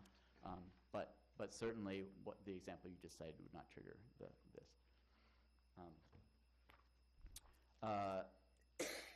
And I actually have a statement from town council. If you'd like, I can email that to you. Okay, so how this compares with other efforts, we would be near the forefront, but certainly not at the forefront. Lots of other people are doing what's called EV-ready requirements. Boston already, for certain categories of developments with transportation access plans or parking freeze permits, they require 5% of the total parking spaces be EV-ready with electrical supply sufficient for building it out to 15% later. We're only proposing 2. The Massachusetts statewide level has an effort to amend the building code statewide. That did not pass in the spring. Brookline would be a little bit ahead of the state on this, but they're going to continue trying. That's the Department of Environmental Resources and the Energy and Environmental something. I forget what the A stands for. California has certainly been in the lead here. They've implemented increasingly stringent EV-ready codes since 2015, with certain communities being even more stringent than the state ones. Washington State requires 5% of EV readiness. New York City requires 20% in off-street parking. And further abroad, the province of Ontario also includes it in their climate change action plan, which is where I first stumbled across this myself. Okay, so now just taking the 3 warrant articles one by one. The first one is easy. It's a resolution fixing the town chargers.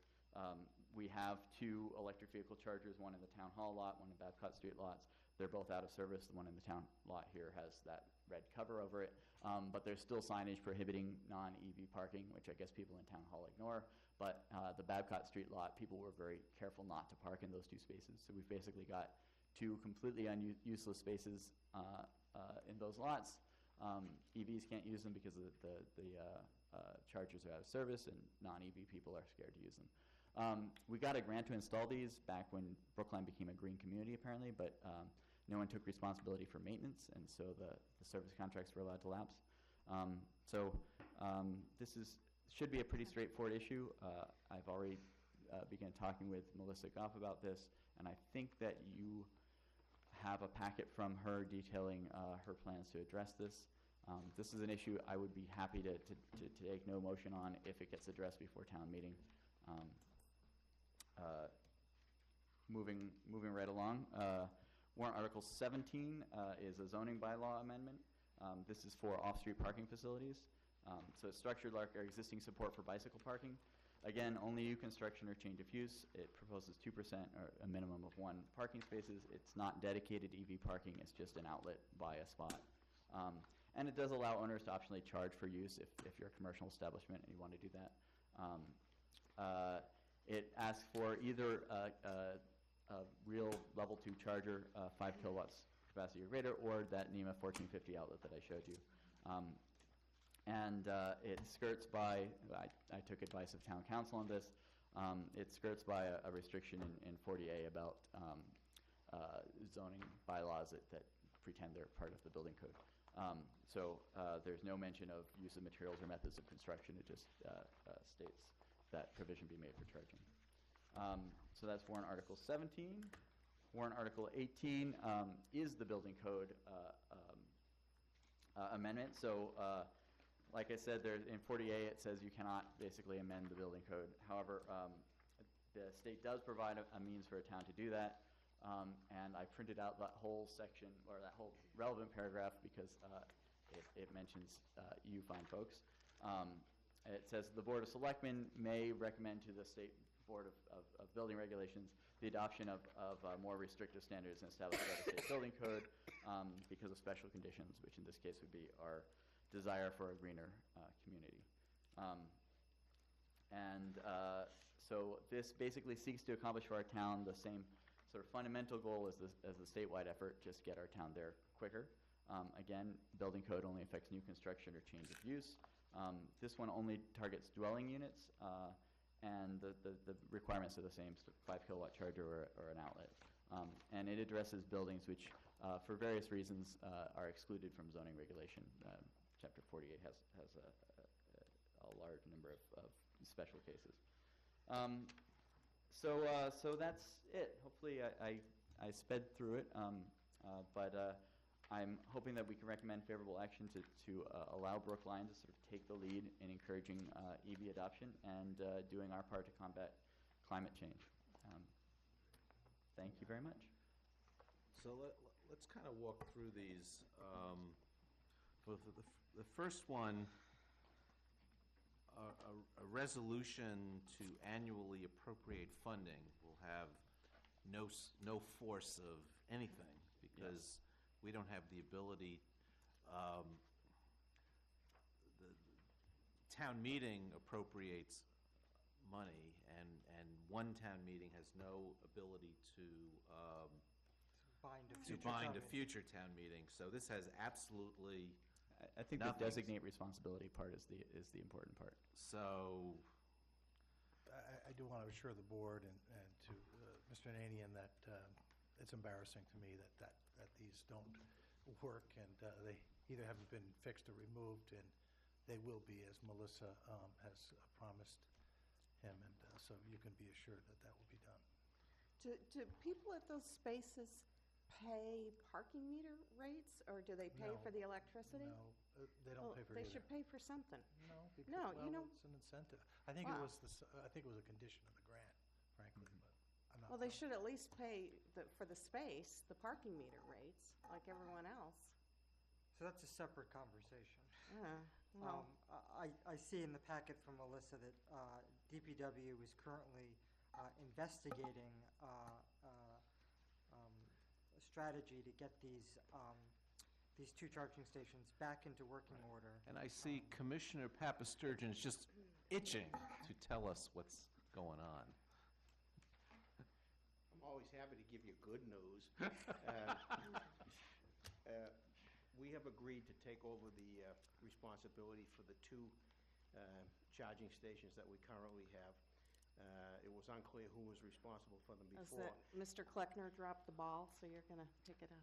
No, I think- I'm here to support Mr. He would never Kleckner. say that. Never. I just want to tell the board that we have already, the machines that are there now are not repairable.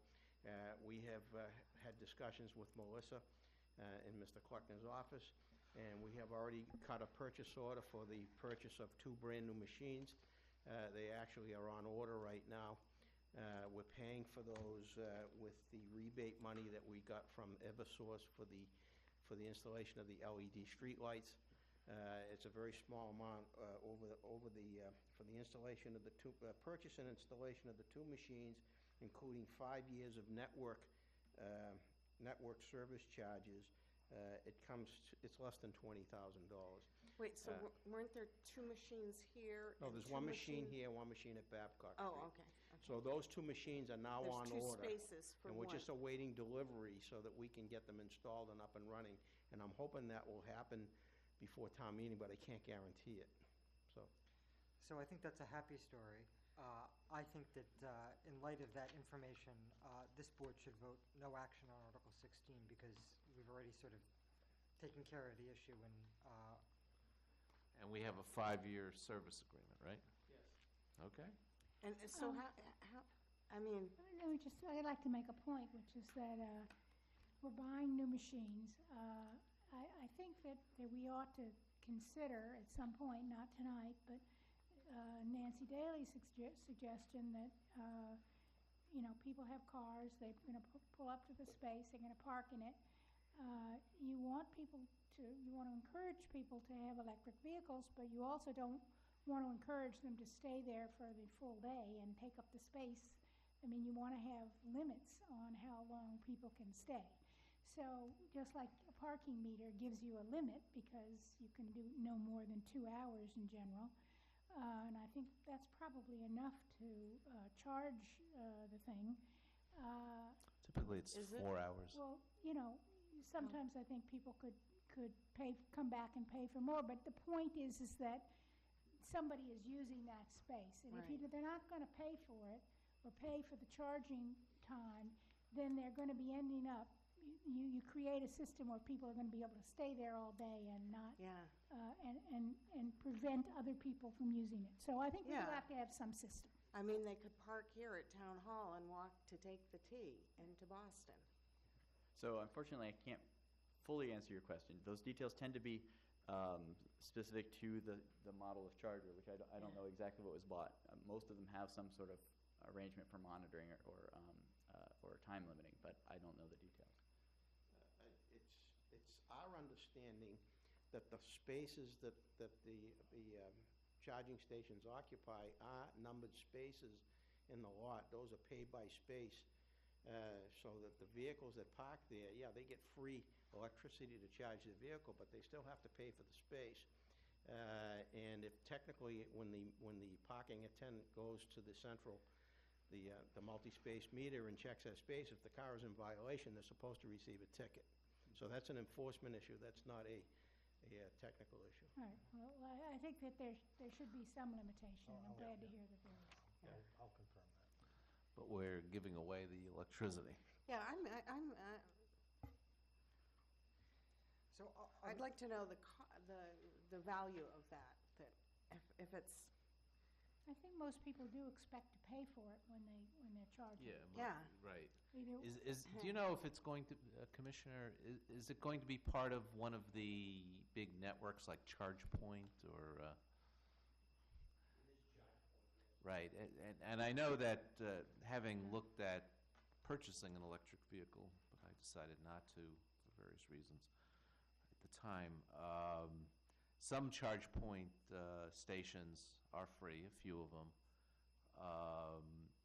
but most of them do require payment, and it's all kind of built into the ChargePoint system. You need to put a credit card in, and it kind of handles it. So we ought to think about: do we want to just give away the electricity? We're paying for the electricity. Yeah. Not that I want to make this a giant moneymaker. No, it shouldn't be a moneymaker, but a break even. So this is a larger policy conversation. Right. I note the hour is just after 10:30. I would urge us to postpone that conversation until another night. And I do know the details on ChargePoint. They just pass along the cost to you. They let you specify exactly what you want to charge for electricity. So that is completely up to you. There's no technical limit. You just have to pick a number, and they will charge that, whether that's zero or something else. Wait, you say, I don't want to pay, and they say, okay? No. The owner of the unit decides how much they want to charge. Yes, sir. Okay. Yes. And the town will be the owner as of the unit. board of selectmen. I'm not saying we need to make money on it. I'm just saying, I think Nancy had a good point about limiting people's hours. I don't think people should get to park there all day. And the other thing is, I don't think we should be giving away the electricity. Right. So let's move on to the other two warrant articles. So 17 is the zoning article. So I join with the chair in his suspicion that that this may be tricked by the adding of a bedroom or some other minor change. So I hear what the petitioner is saying. I would like to see town council's opinion and the building commissioner or the deputy building commissioners, whatever the case may be, about what constitutes a major change and who would be impacted or what type of work would be impacted. This is one, should this too, pass. I'd like to hear the input of the planning board. So I do have the email from John in the town council's office, if you'd like to read that. Who? John. John. Yeah, sorry. Okay. But we'll, I think we're not going to vote this one. Changes in zoning, I think, need to be very carefully done and vetted. I'd be happy to forward you the email as well. That would be great. On the subject of Article 18, I have a question for the petitioner. You made passing reference to the fact that the state had just updated the building code. So there is simplifying the process, the building code is set by a third party. Massachusetts adopts the changes from the third party on a tri-yearly basis, and then further amends those from time to time. So they have a bi-yearly meeting to amendment. The Department of Environmental Resources and the Energy and Environmental, whatever A stands for, proposed an EV-ready standard at the spring session to consider amendments, and it did not pass. It was not supported by the State Board of Building Regulations. So when would that state process kick up again? When would the next proposal? I was just talking this morning with my contact at EEA again, and probably fall or spring, but those changes tend to take a long time to get. Even if they moved up ahead with it, it would take a long time to get. It would get bundled into the next big update to the state's building code, which then takes some time to get. So apparently we're still on 2015. We just the things that we just passed are 2015's building code, just passed in the spring. So it gives you some sense of it would be at least 2 years. And this proposed language, 210.65, is what was not adopted by. No, I actually, that was another thing which I got this morning from EEA. Their requirement was consistent, but they only require basically a termination point for a 40 amp circuit. They don't actually require there be an outlet at the end or anything useful. So basically, their originally proposed language was a junction box with a sticker on it that said EV ready. I think our proposal is actually superior in terms of actually getting people to take steps towards EV adoption. And why didn't the state adopt it? Was it a political will issue? Was it a practical concern? So I wasn't there. I'm hearing secondhand. My understanding is that the state is very conservative about making changes to the building code, and that there was some political issue about whether or not this was a building code or fire prevention code issue. So those are two separate fiefdoms in the state system. One is under the fire marshal, the other is under the BBRS, and they apparently disagreed. The electrical code happens to be under the fire protection, the fire marshal's office. So there was some issue about jurisdiction. That does not apply to our provision because, according to town council, we still definitely have the ability to amend it ourselves under Chapter 143. But for their bureaucracy, they were fighting over who owns it. I'm just wondering if there should be some possibility of people getting an exemption if, for instance, their house has been destroyed and, the gas line blew up or something and you're trying to rebuild and maybe. So the zoning bylaw has a special permit provision. I wrote that in specifically. I'm not an expert on the building code. My understanding is the building code also provides for variances, but I can't tell you the details of those. I will look them up for you if you're interested. So I think this is another issue where we need to hear from the building commissioner or some expert before we take a vote on it. So I'm withholding judgment until I have a little bit more information about what the experts in the building code have to say about it, until I have a greater understanding of what happened earlier this year when the state chose not to include this in the state building code. So I guess we should hear from either Mr. Bennett or Mr. Yankovic. I think Selectman Green had a comment on this. Yeah, let me just make a broad general comment that really relates to some of the ways in which warrant articles come to us and the background to those articles. I support the idea of expanding the availability of electric charging stations. I think at least over the long run it's going to be very, very beneficial. But I wonder if you had done any research or inquiry into whether electric vehicles in Boston or in Brookline actually are less carbon intensive than internal combustion engines. Now, clearly, no carbon emissions come out of the tailpipe, but where does the electricity come from? At least a few years ago, there was a case that in the Northeast, because of our heavy reliance on coal, which I hope is not the case, today, as opposed to California, the net carbon impact of electrical vehicles was greater than that of many internal combustion engines. My question really, have you looked at that, because you make some statements in here? Yes. So those statements have citations. Like I said, the overall. So when I was saying 3 times better than internal combustion engines, that's the overall carbon footprint of the electric vehicle. The state also has an electric vehicle rebate program, and they map their greenhouse gas reductions, which are presumably done with a holistic approach. So what the greenhouse gas savings they attribute to the electric vehicles which receive rebates is their methodology. So it's certainly not zero. It's increasing. I'm sure a case could be made that we should have cleaner electricity generation, but a utility scale electric generator is always going to be more efficient than a small car. There's efficiencies of scale which there.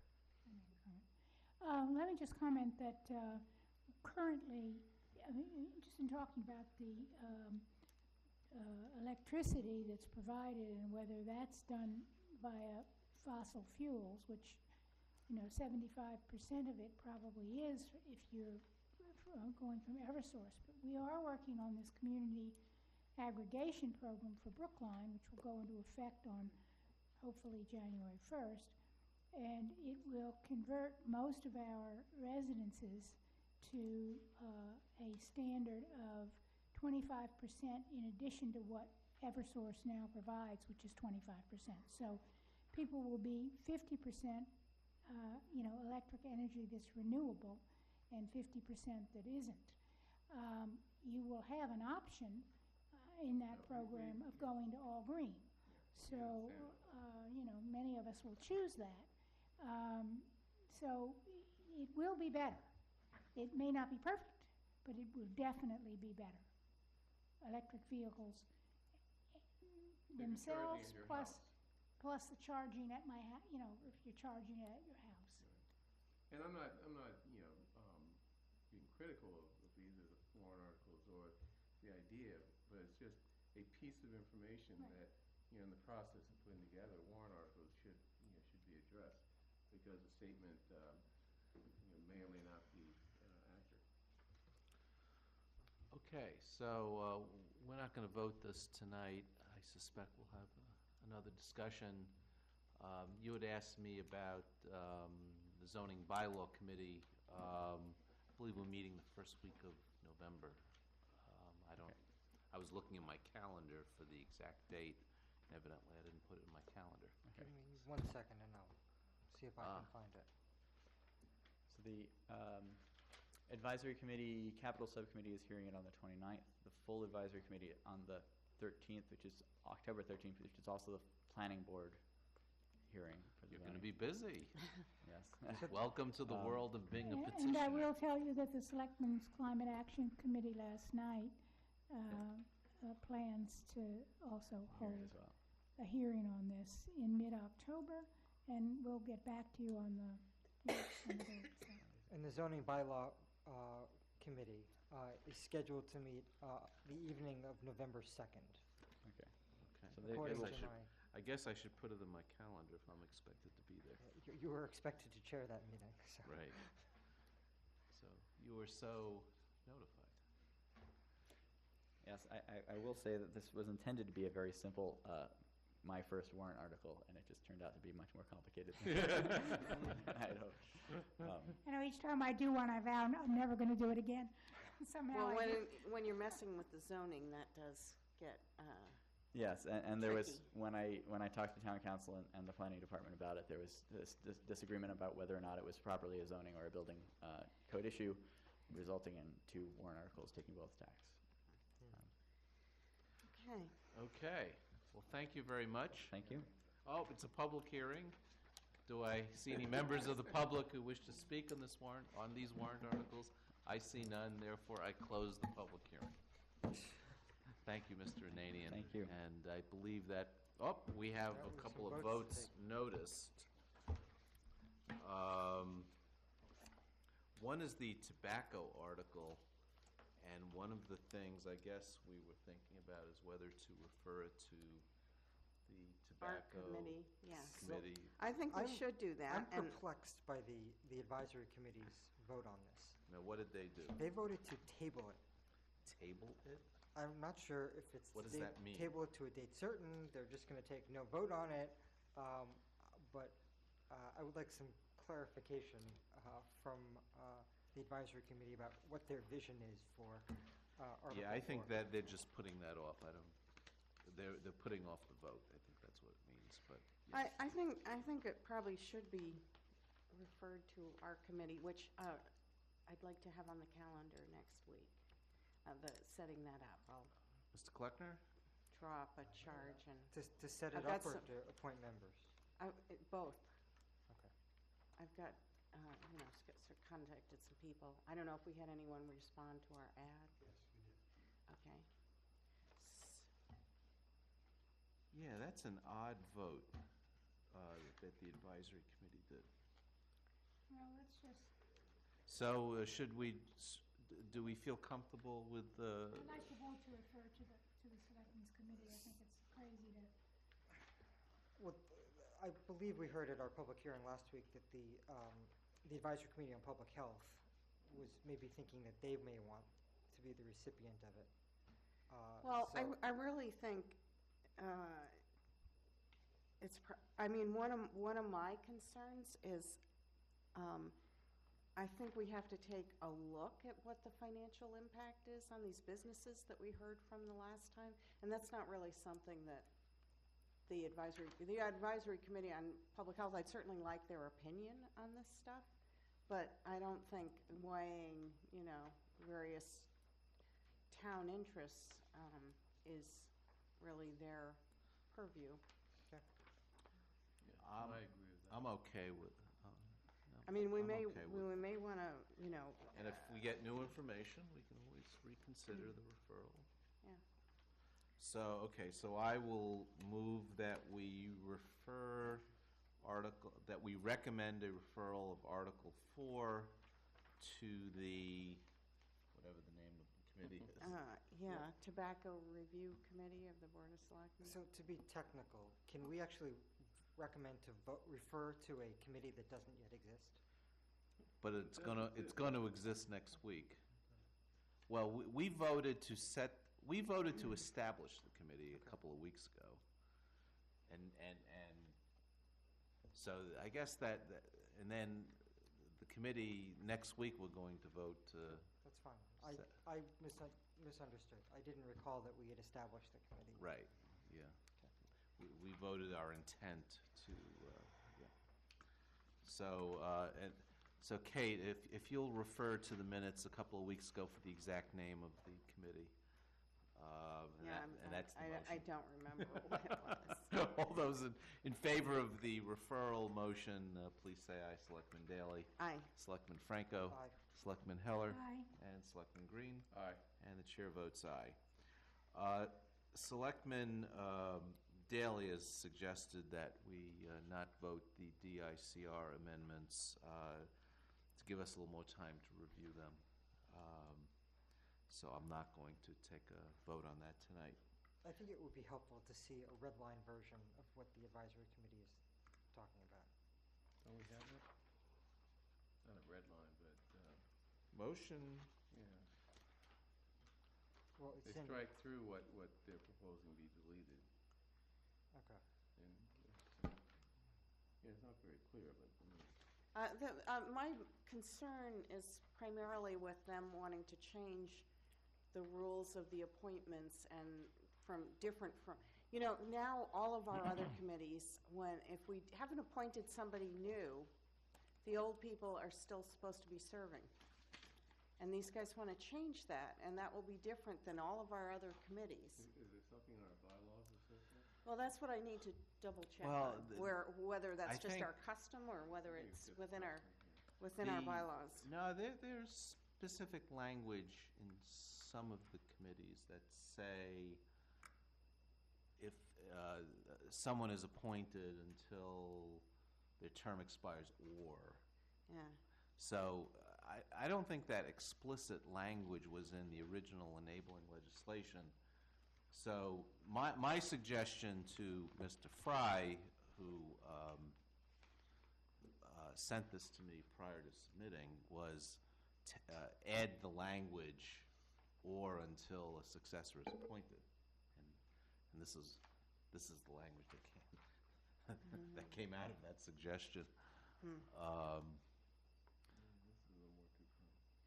Yeah, it is. And apparently they're worried about one particular member, but changing, our long-standing practices because they've got one member they're concerned about